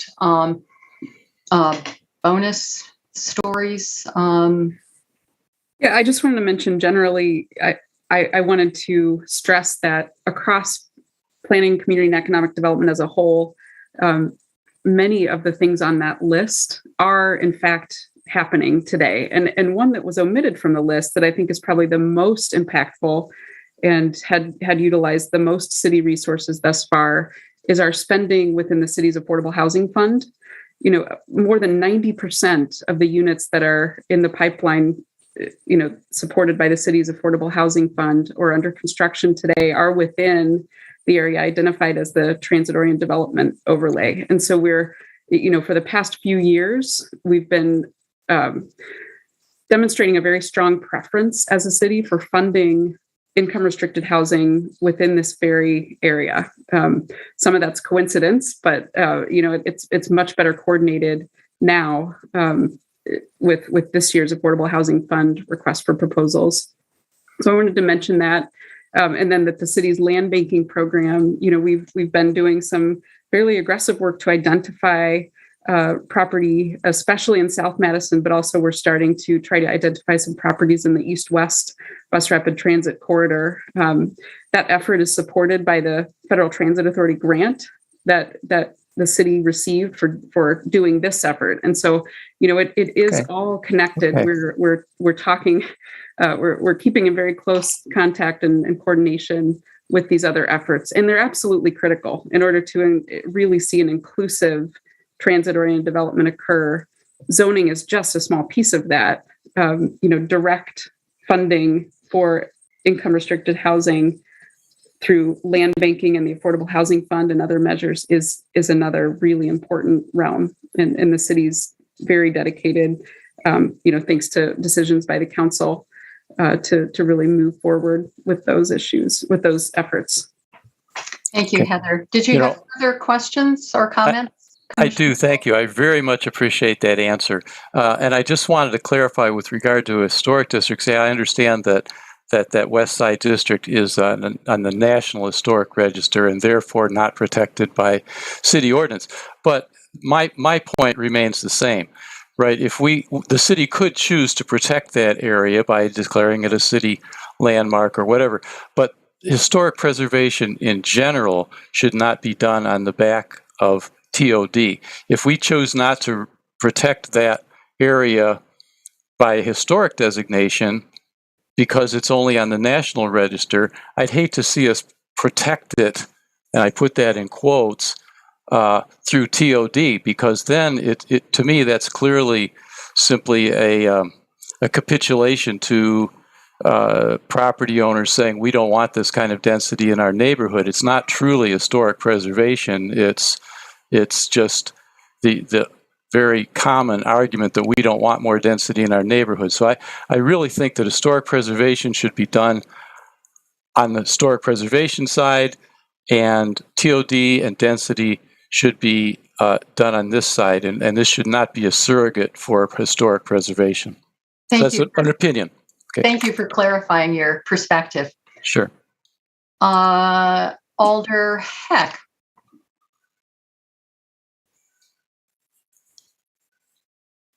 Thank you. just a couple of thoughts. And you know, as we've heard some good comments about the ResJ analysis and programs that the city is currently undertaking, a lot of them. But as plan commissioners, a lot of us don't really have the ability to judge if those are successful. Are they sufficiently funded? Are they being implemented properly? And that's kind of what my bumbling remarks at the beginning of this were about. And I don't think plan commissioners necessarily should have to do that. But I do think we should spend a little bit of time recognizing, you know, all of the potential impacts of the overlay, and, you know, even consider something like a statement of plan commission values or something that we can pass on to other policymakers. And I don't know as if that's really what it needs to be, but this is, you know, or we kind of just ignore that and say to other policymakers that they should be the ones that figure out how to deal with all that. That's Common Council's job. I don't know. I feel a little bit conflicted about are just in some ways ignoring the ResJ analysis. I know we're not really ignoring it, but by not doing something concrete with some of that information. One of the things that I thought of is there was a bullet about transit cost versus housing, and that there's a trade-off there. That if housing costs go up, it could be partially offset by savings, I think, on having transit. Well, maybe we could just see if there's a study that really backs that up. You know, is it a sufficient trade-off? You know, we can't go too far into that rabbit hole, but I just worry that we shouldn't totally ignore all those items. And maybe somebody else or staff has some suggestions about what we could do about that. Thanks.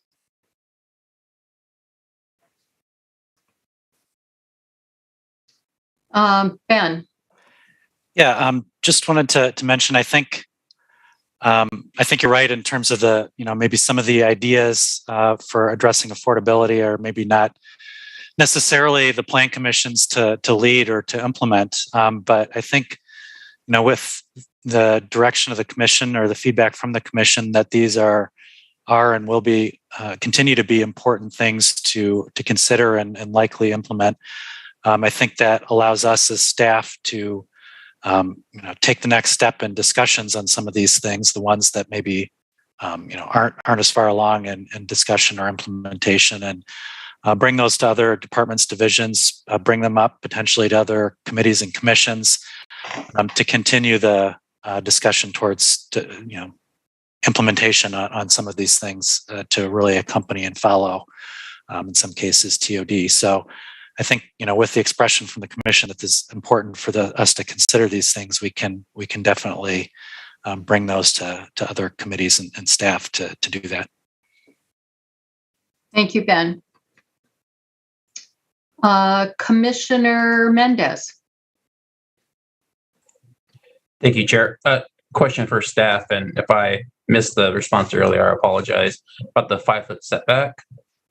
Reading the notes, is that a requirement and it won't be a conditional use to ask for a bigger setback, specifically like we talked about earlier for patio space, for outdoor seating. Would that be a conditional use for that they can ask for that, or are we just saying no across the board, it has to be 50% or 25%? I mean, the way we have it right now, there's not a relief valve for that element. I think in general for that and for other elements of this, our thought as staff is to try to reduce the number of conditional use permits that get applied for in this TOD overlay by making some things more easy to do by right, and in exchange for that, making some other elements, more difficult or possibly, potentially impossible to do by right. Those elements that are made more difficult, are kind of, in many instances, contrary to the goals of TOD, I would say. So if we allow, I think, too many relief valves, whether it's for setbacks or for number of stories, minimum number of stories, or other elements, I think we could end up letting a little bit too much air out of TOD if we're not able to walk that line correctly. So I don't know if Colin or Heather has some other thoughts with that. Colin or Heather, do you have anything? Heather. Yeah, just that I think based on some of Commissioner Cantrell's comments and questions earlier, I think we do need to think about whether 5 feet is too close, to require absolutely in all cases. And so I think we need to take that back as staff. But I strongly agree that we don't want to move forward with a whole new list of 5 or 6 form-based regulations, only then to allow conditional uses to omit them. I think that's probably not the best way to set this up. I think that there could be some exceptions to that. Commissioner Cantrell was talking about the height issue and maybe having a differential treatment of properties right along the main transit corridors than the ones further away. That's something we can certainly explore. But I think if we come in creating new regulations, but then immediately have a new conditional use and new standards to get around them, it's probably not going to be a very impactful set on the regulatory side. TOD is trying to do 2 things. We're trying to allow more intensive development by right, and we're also trying to create a more pedestrian-friendly and less auto-oriented environment through increased regulation, and also on top of that, trying to ensure good investment in these areas so well served by transit. And that's really kind of where the height comes in. We don't want a lot of investment in small 1-story buildings that will not even be there 20, 30 years down the road. I think we want to think about upping the building form for those reasons. But TOD is 2 sides. It's allowing more, but requiring more at the same time. And so I think we need to be pretty careful about how we think through exceptions to those. Thank you, Heather. That was helpful. Commissioner Mendez, did that answer your question? It did, and I appreciate that. I'm sorry, I lost my train of thought here for a second. I agree. We don't want the conditional use for everything. 100% agree with that. But I think we also need to clarify as well, is that 5-foot setback from the curb? Is it from the sidewalk? Does that also take into account for bus stops? Because we're going to have some bus stops along these corridors that aren't just going to be center street like the bus rapid transit plans to be. So if we just make sure that's very clear, because if it's 5 feet across the board, and to Commissioner Control's point earlier too, is we're going to be in the middle of trees, and now we're cutting down trees. We're not cutting down trees. So I think we just need to maybe think that out a little bit more and making it so that way it can also be used a little bit more broader across all of Madison, because east side, west side, north and south side have a little bit different street layouts, street canopies, terraces. So we don't want to kind of fit it all into one, and then, like you said, Heather, then start to do conditional uses or have to change it. If we just need to maybe think about that a little bit more on giving us a little bit of freedom on both sides of the aisle there. Thank you. Thank you, Commissioner. Commissioner Shepherd. Yeah, just a quick follow-up to comments by Alder Paulson and Heck. Again, that there are opportunities here to do things once again for the public good, the greater good. One area I think that could be, and again, we won't sort of address it in this area, but we have an opportunity here with this with the TOD, is also to focus not just on affordability, but also access for those that have some sort of physical limitation, handicap, something of that nature, and not just, again, being able to access the building, but also quite honestly ask, because developers will come in, and from going back to Commissioner Cantrell's point earlier, that it seems that development, and also Alder Heck made this point, that it appears that development in the TOD area will be expensive. You're going to have folks that are, once again, in interests that are well-funded, that they may be the ones that have an advantage, quite honestly, in terms of developing those areas. Well, let's also ask those developers, particularly in terms of housing, to put in housing that is, again, not just affordable, but also in many cases accessible, not just accessible in terms of getting in the building, but also make sure they have units that are useful to those with certain, once again, physical limitations in terms of, once again, the height of cabinets, that you can, if you have a wheelchair, that you can get into the bathroom that way. Because it really, as we're talking about this, it really, and again, I'll go back to Alder Heck's comment that, we need to not just talk about sort of the details here, but what is the greater good? What are the benefits of this beyond just sort of moving from point A to point B? Is that a TOD district would be an ideal place for someone that has a physical limitation, that cannot own a car or will not own a car or can't afford a car.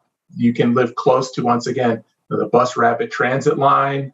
Once again, you can get around the city, get to work, get to recreation, and that sort of thing. So what I'm saying here, I'm just really sort of making a comment, but I think that's something that can and should be part of not just this discussion, but a larger discussion.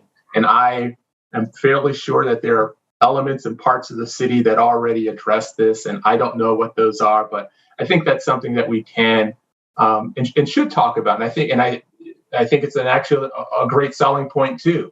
This is not just about money, but this is also about making sure that everyone, particularly those with physical handicap, with a physical limitation, that they can have access and that they can find housing that will help them, again, live normal, productive lives. Thank you. Thank you, Commissioner. I see that Heather has a comment. Yeah, I just wanted to quickly respond to that. It's such an important issue. Accessibility, sustainability. We've heard this evening as well. Sometimes it feels really unfortunate. In Wisconsin, we don't have the ability to require over and above what the state building code requires with regard to either sustainability or accessibility. Now, that said, the fact that this transit-oriented development area overlaps so much in geography to the area where the city is investing in housing, anything that the city has financial stake in, we can set higher expectations for things like accessibility, energy efficiency, noise mitigation, affordability, certainly. And so I just want to stress that while we may not be able to handle all of these very important issues through zoning, I hear those comments loud and clear and can share them with colleagues who work on the funding side to incentivize that issue too. And it might be a good issue for the Housing Strategy Committee to take up. So thanks for bringing that up. Thank you, Heather. Alder Heck. Thanks. Just a quick follow-up question on that for Heather. I understand exactly what you said, and that's something we struggle with, the state that we live in. But we can create incentives based on some of those items rather than requiring them. So in the TOD overlay, for instance, we could say, you get an extra story even above and beyond if it includes affordable housing or a great accessibility component, correct?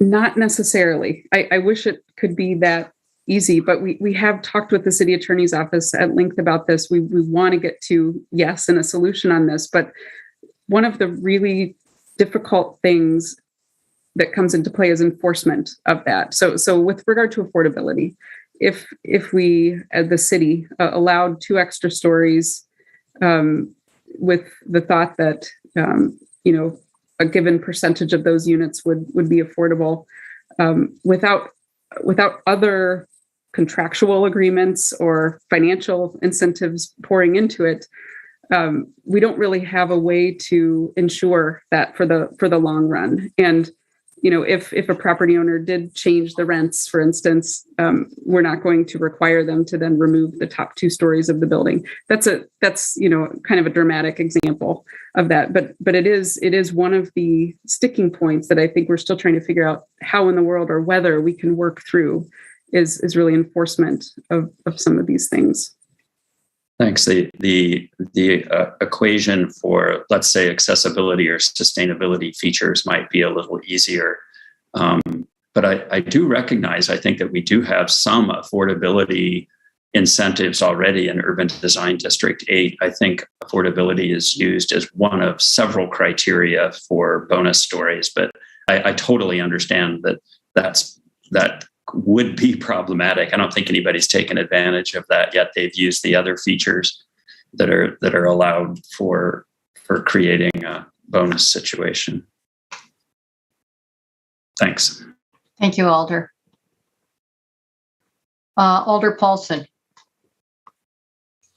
Yeah, thanks. I've just been kind of comparing maps and other windows and trying to get a little bit of sense of where the historic districts are excluded.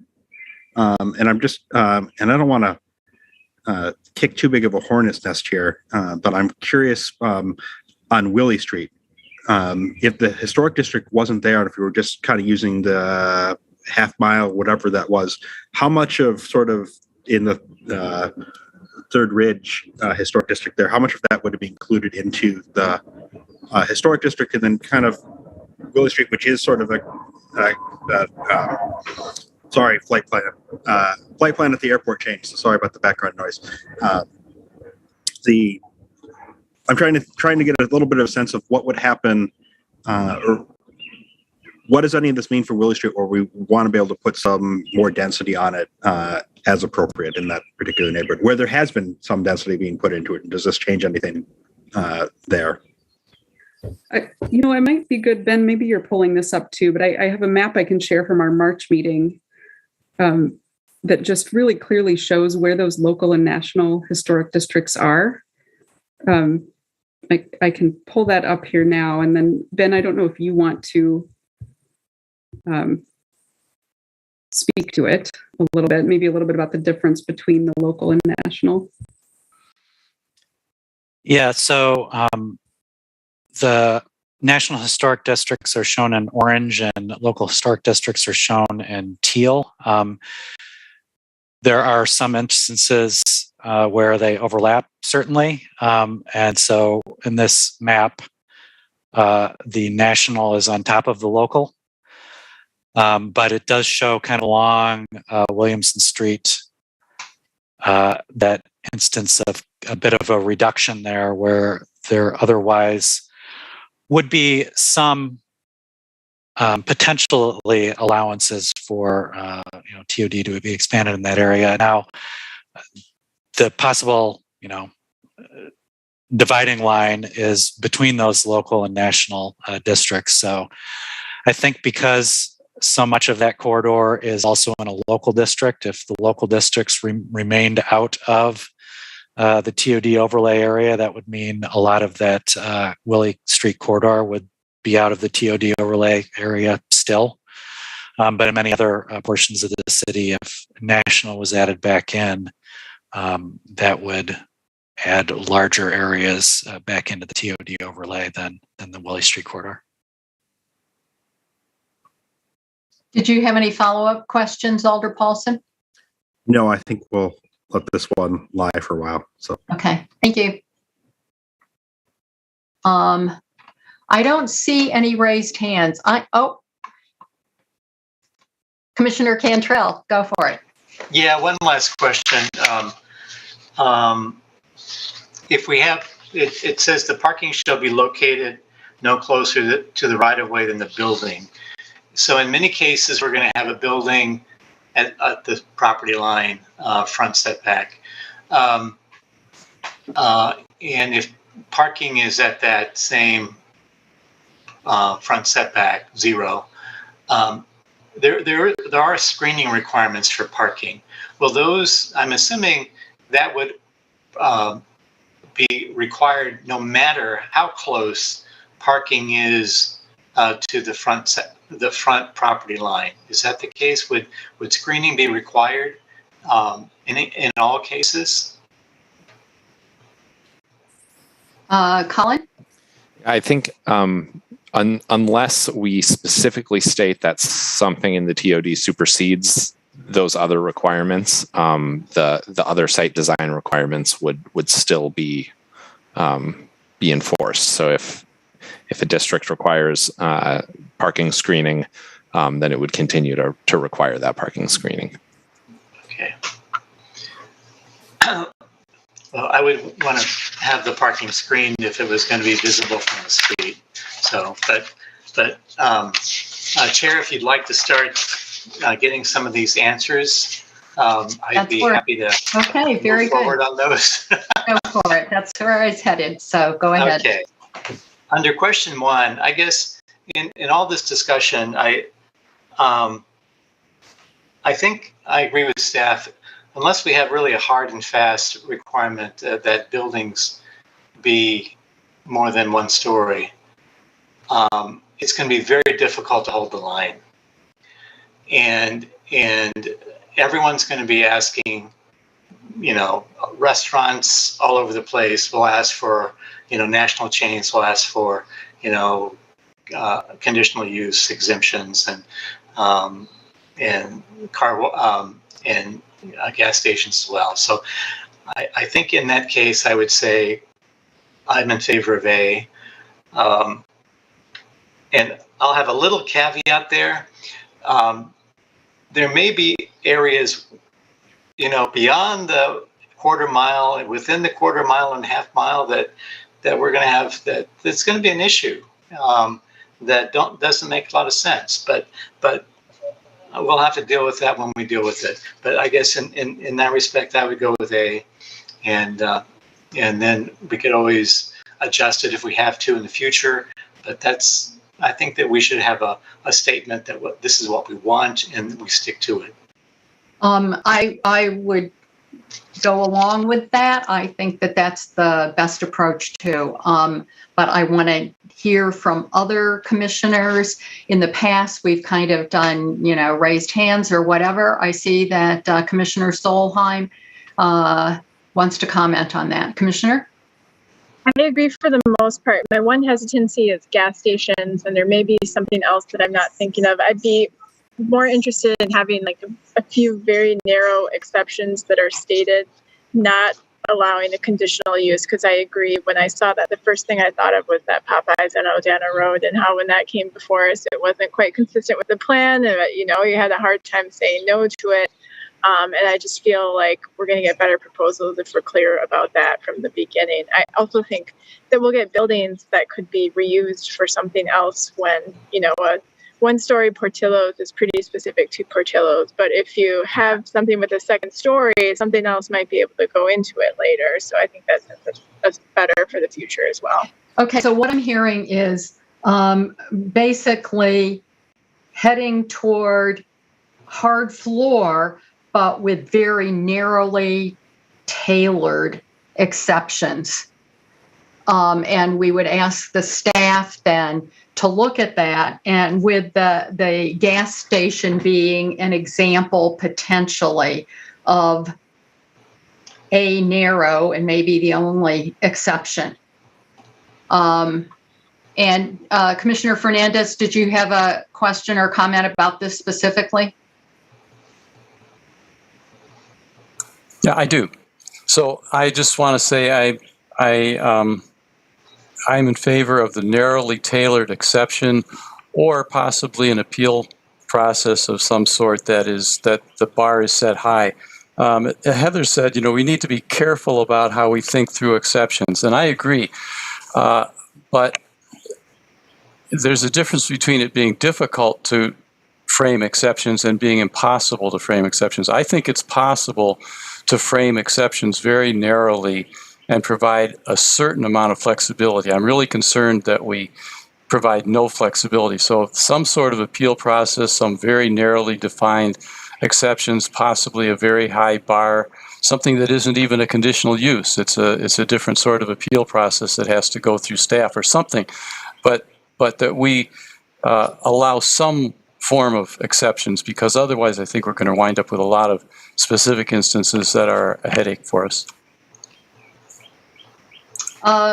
Commissioner Mendez.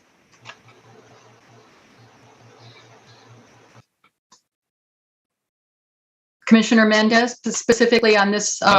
Yep. Sorry. Can you hear me now? Yeah. Okay. Sorry. I would agree with Commissioner Solheim with the hard ceiling, with the conditional permission of gas stations specifically. I don't know if there's any other ones that would necessarily should be one stories. I think that would be like the only one in my opinion. Okay. Thank you. Alder Heck.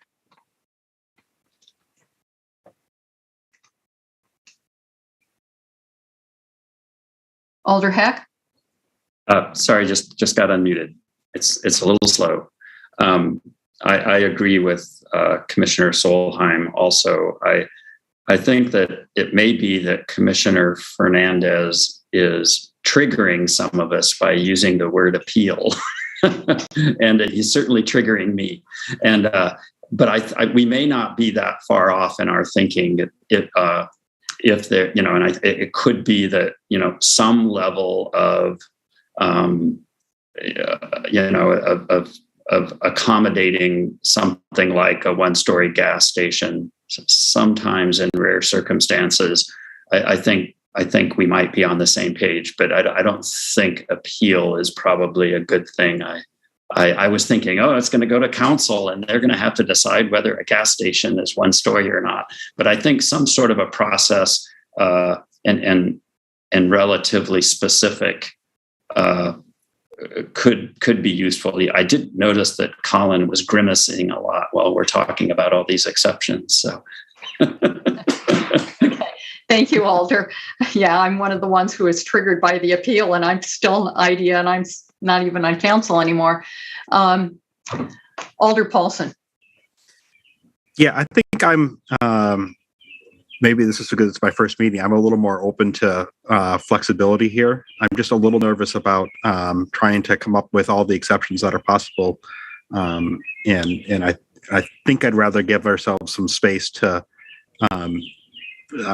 let ourselves explore what it would look like to allow anyone to ask for a one-story exception. And then we just sort of put out the word, you're probably not going to get it. And I don't know what procedurally, you're probably not going to get it looks like. But I guess that's kind of where I'd like to go. And I know we've passed a little bit of staff questions, and so this doesn't have to be, and this is something they could research maybe later.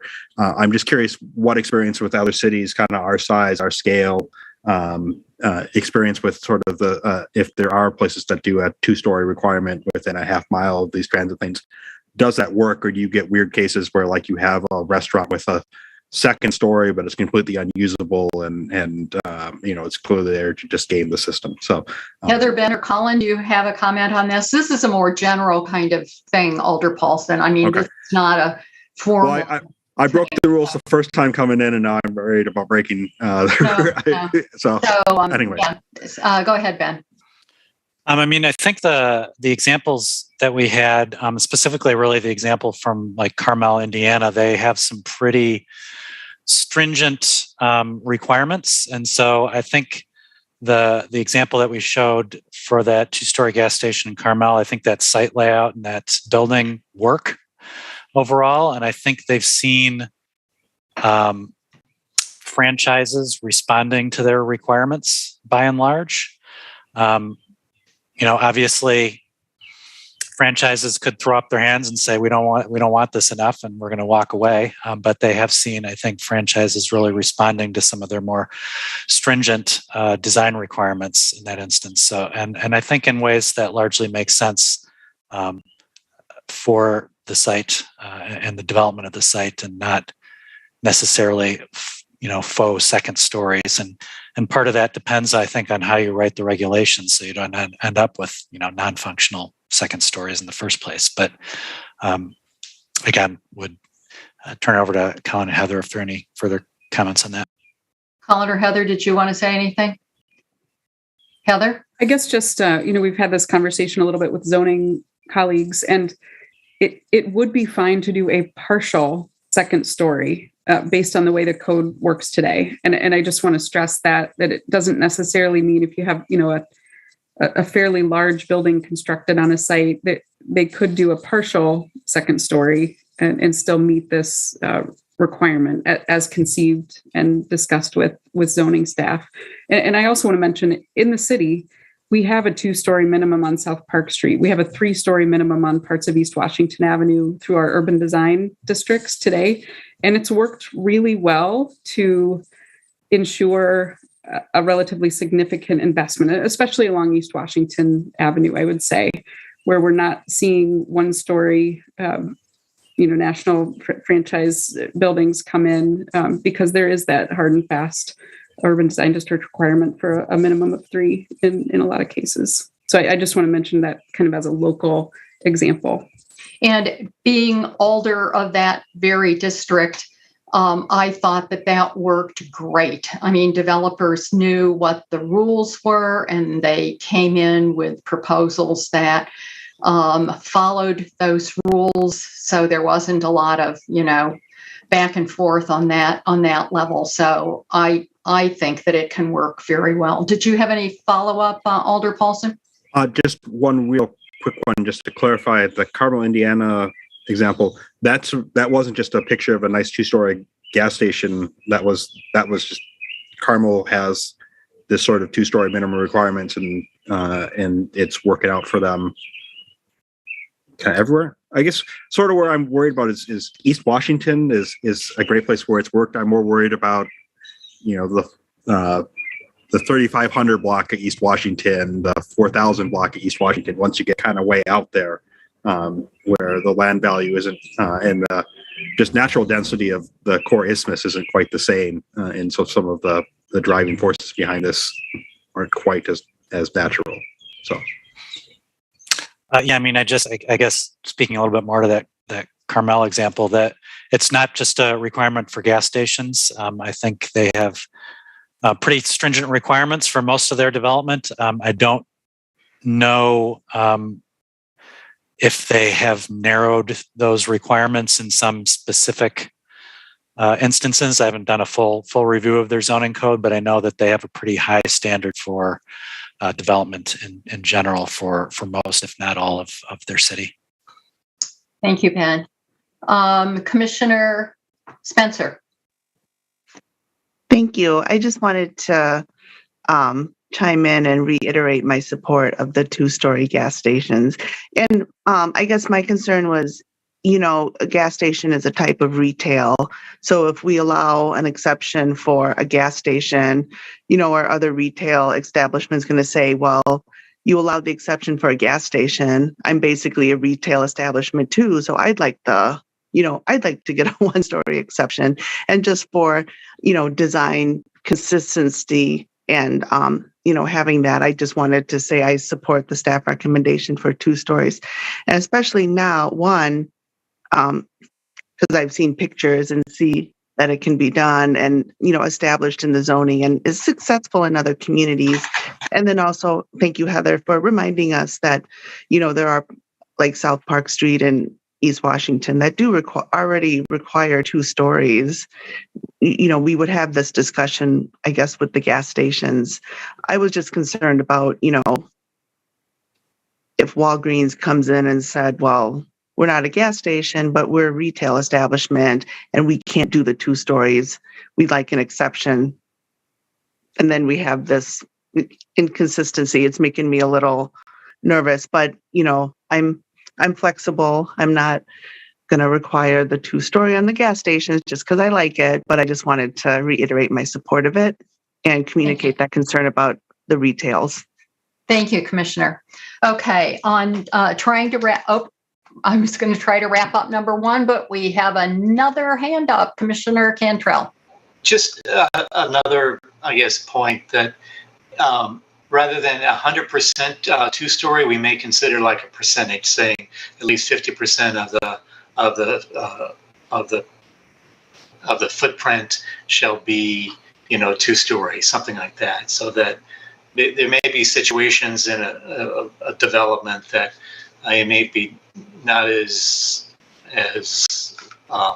easy to do a total footprint of two-story or three-story on a property, but that's just... Okay, so you're talking about a particular development that would have, like the Carmel, really, picture of the gas station. I mean, the full lot was not. Yeah, right. Stories. Okay. Yeah, okay. So, did you have anything further, Commissioner Cantrell? No, I can go on with parking if you'd like. No, I want to summarize this one first, and then I'll come back to you on the parking. Okay, what I'm hearing is not a 100% uniformity consensus, but in general, it seems like the majority of commissioners are going with hard floor, no exceptions, with some potentially narrowly tailored exception like a gas station. But as Commissioner Cantrell pointed out, even with the gas stations, if we didn't make it 100% of the property two-story, even a gas station could then come under the two-floor kind of hard exception perspective. So I haven't heard anybody, I don't believe, say the 1C perspective. We did get one person who was advocating for maybe appeal, with several of us grimacing at that. Sorry about that, Commissioner Fernandez. But I think in general, the Plan Commission is not leaning toward that. Is that a fair summary of where we are as an overall commission? Okay, I'm seeing yeses. Okay, very good. Okay, then moving on to number 2. Commissioner Cantrell, you said that you had approach for that. Yes, well, I would just be comfortable with the staff's recommendation on parking, that that we have no minimums, and that, as staff has outlined in their various pages on parking, I would go with what they've suggested. Okay, thank you. And I would chime in to say I'm in agreement with that. And it seemed like in general that was the direction of the commission. Do I see general agreement on that? Commissioner Paulson. I'm sorry, I have one more quick question. When we're talking parking minimum and maybe going to no parking minimum, is that only TOD area, the overlay, or we're not tackling citywide? That's what we're talking, TOD, that's the topic. Yeah. All right. TOD. Okay. Okay. Commissioner Fernandez. Thank you. So I just want to make sure that I'm clear. I believe that what Heather was explaining is that the market is going to say, the developer is going to want more parking. In other words, we're not going to be faced with issues where we want more parking than they want. If that's typically the case, then I'm comfortable with a zero minimum. Okay, very good. Is that correct, Heather? Is that a... I'd say that what we've seen in the past several years is that the development community is bringing more parking than what the city's minimum requirements would allow them to achieve, especially for residential mixed use buildings. And so if that trend continues, then I would expect that would be the case. But it also does give an opportunity to, as a developer, you're facing enormous cost increases these days from a variety of angles. Parking is very, very expensive.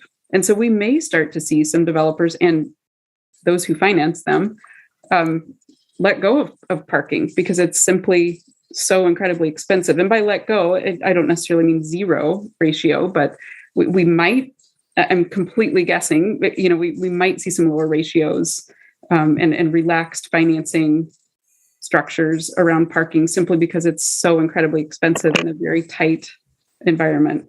I can't say for sure. So I don't want to promise that we're going to be seeing similar parking ratios, but it's certainly the trend we've been seeing the last several years.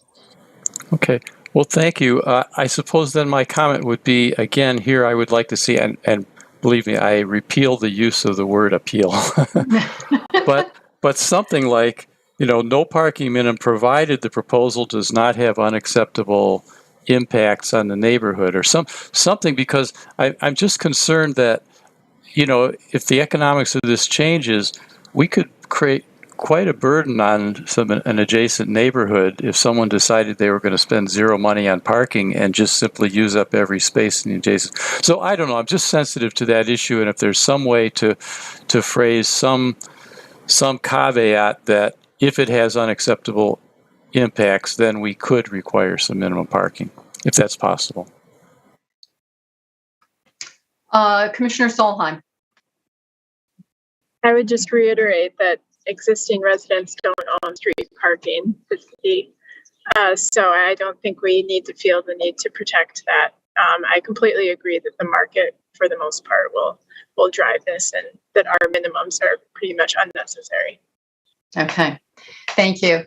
My sense is that overall, that the direction of the commission, with the exception of Commissioner Fernandez, is that an accurate assessment. Okay, I see some thumbs up and shaking heads. Commissioner Spencer. No, I agree with the parking statement, and I totally agree with Commissioner Solheim's comment that the property owners don't own the streets. Absolutely. But, with citywide policies, we've seen, when I worked at Hill Farms and some of the parking changed there, people started spilling out into the street because of a parking garage, and then the neighborhood wanted more restrictive access on the street. So the 2-hour parking, spread out a little bit more. It's just an unintended consequence. It's something we're not going to resolve in the Planning Commission. It's just ongoing. But I just wanted to mention that I support the on-street parking, but sometimes people like to make it a little difficult. Well, as I think Commissioner Paulson said, or one of you said, we need to look overall at how we're using our streets, whether it should be for parking lots, whether it should be for bike lanes, so there's a lot to look at there, and we need to do that. Commissioner Fernandez. Thank you. I just want to say, I definitely agree with the spirit of what everybody's saying. But I also want to point out that actually the property owners did buy a portion of that street. When we reconstruct a street, we assess a portion of the cost of that street, and we don't yet have a civil and an engineering department that is willing to build a street without parking. So we do have a little bit of a mismatch here, which is that people do have some expectation of parking out in front of their houses. So I say that carefully. I want to be cautious because I totally agree with the general thrust of what people are saying. But there are reasons why people might expect to be able to park in front of their house, and they do have a certain investment in that public piece. Thank you, Commissioner Fernandez. I wish occasionally we could park out in front of our house, but that is not in the cards. Okay. Tom Lynch. Yeah, just maybe a note. There was a resolution asking the Transportation Department to look in on-street parking, and there's been various efforts. I'm just going to say that we're delayed in that just because we're doing BRT and the transit network redesign, and we've lost our parking manager. And so we're going to call it curb management, and that will be an effort that does reinitiate in the next year or so. Mm-hmm.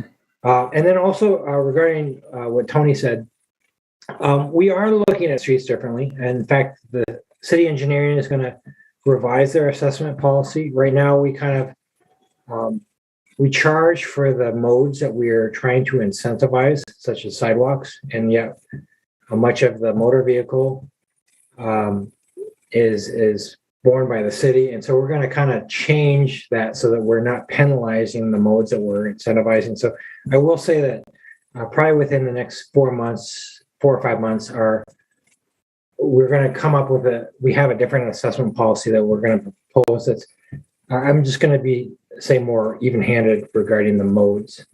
So that's great information. Thank you very much. Okay. I think we're all pretty close to being on the same page, with some concern being expressed about spillover into neighborhoods. And one of the ways that we have managed that in the past has been the parking permits and the 2-hour parking.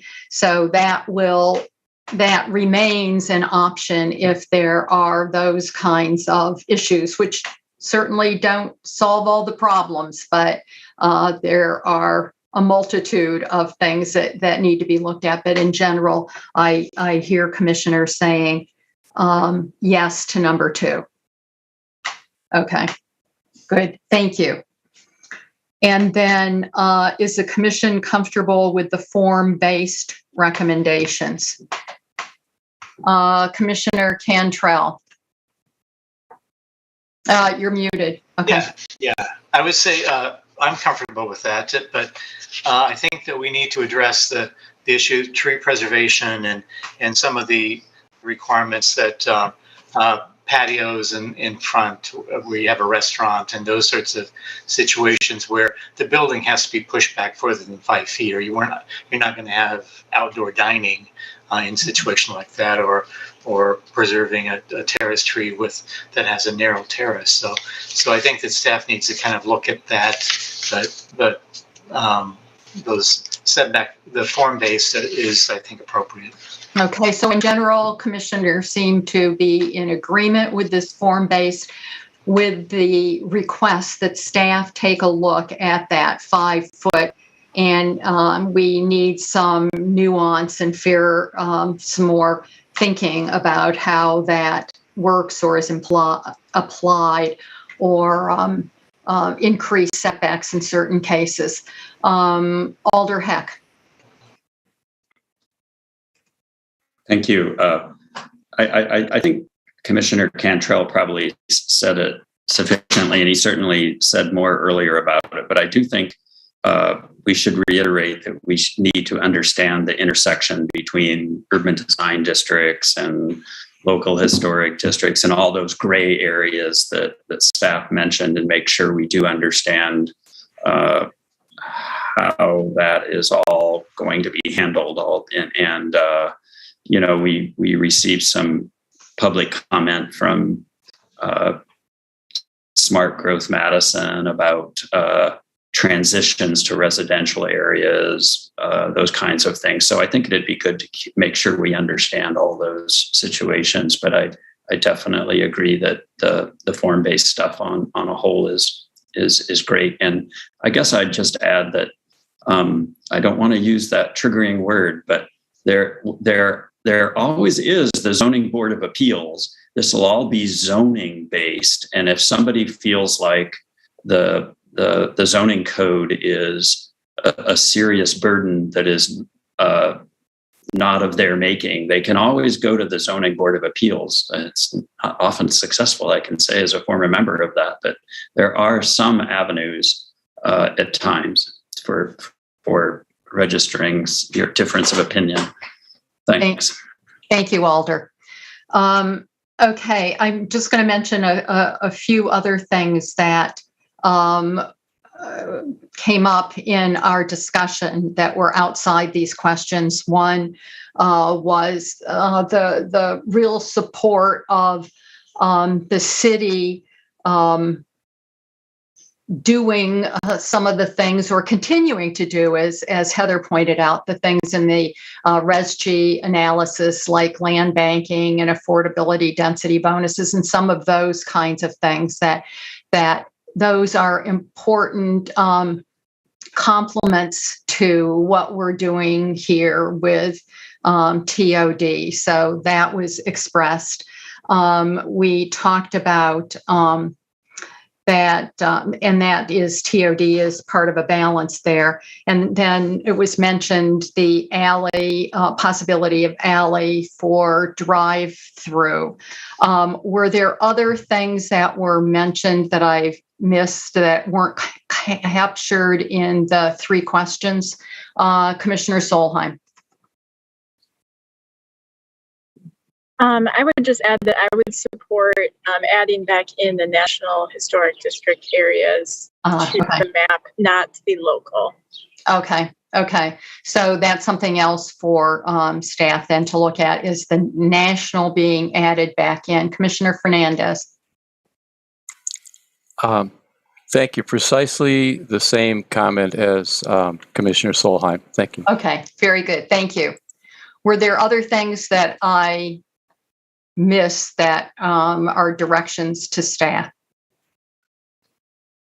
Okay, staff then. My question is, did you get the direction that you were looking for? Do you have questions, further questions of the commission that you would like to get resolved? Sorry, go ahead, Heather. I was just going to say, go ahead, Ben. We're just waiting for one another. No, this was great. Got a lot of good feedback. Obviously, there's nuances and spectrums of thought on some things. This gives us a lot to work with. I would like to talk with Chair Zellers soon about perhaps getting a truncated, very short list of things in front of you at a regular meeting, perhaps that early August one. Just so that we can continue to move forward without needing another 3-hour block of time to do it. So we'll talk through that. I think this was really helpful. We have a lot of work to do in actually putting this into ordinance form, and so I think I know that's of less interest probably to commissioners, but just know that behind the scenes we'll be working with zoning staff and city attorney's office staff to try to figure out how best to convey this in ordinance form over the coming weeks. Very good. Did you have anything to add to that, Ben? No. I want to thank staff very much. That there's a lot, as Heather says, that goes on behind the scenes to get us to where we are, and research and taking a look at what other cities are doing. So thank you to staff. And I want to thank our newest members of the Plan Commission too, Alder Paulson, Alder Curry as our newest members for digging and jumping right into this.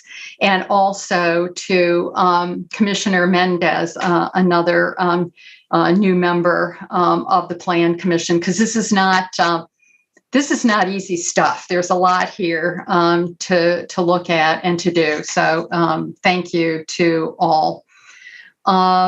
Is there any other business by members? Commissioner Cantrell, did you know that your hand's up? Did you have anything? Go ahead.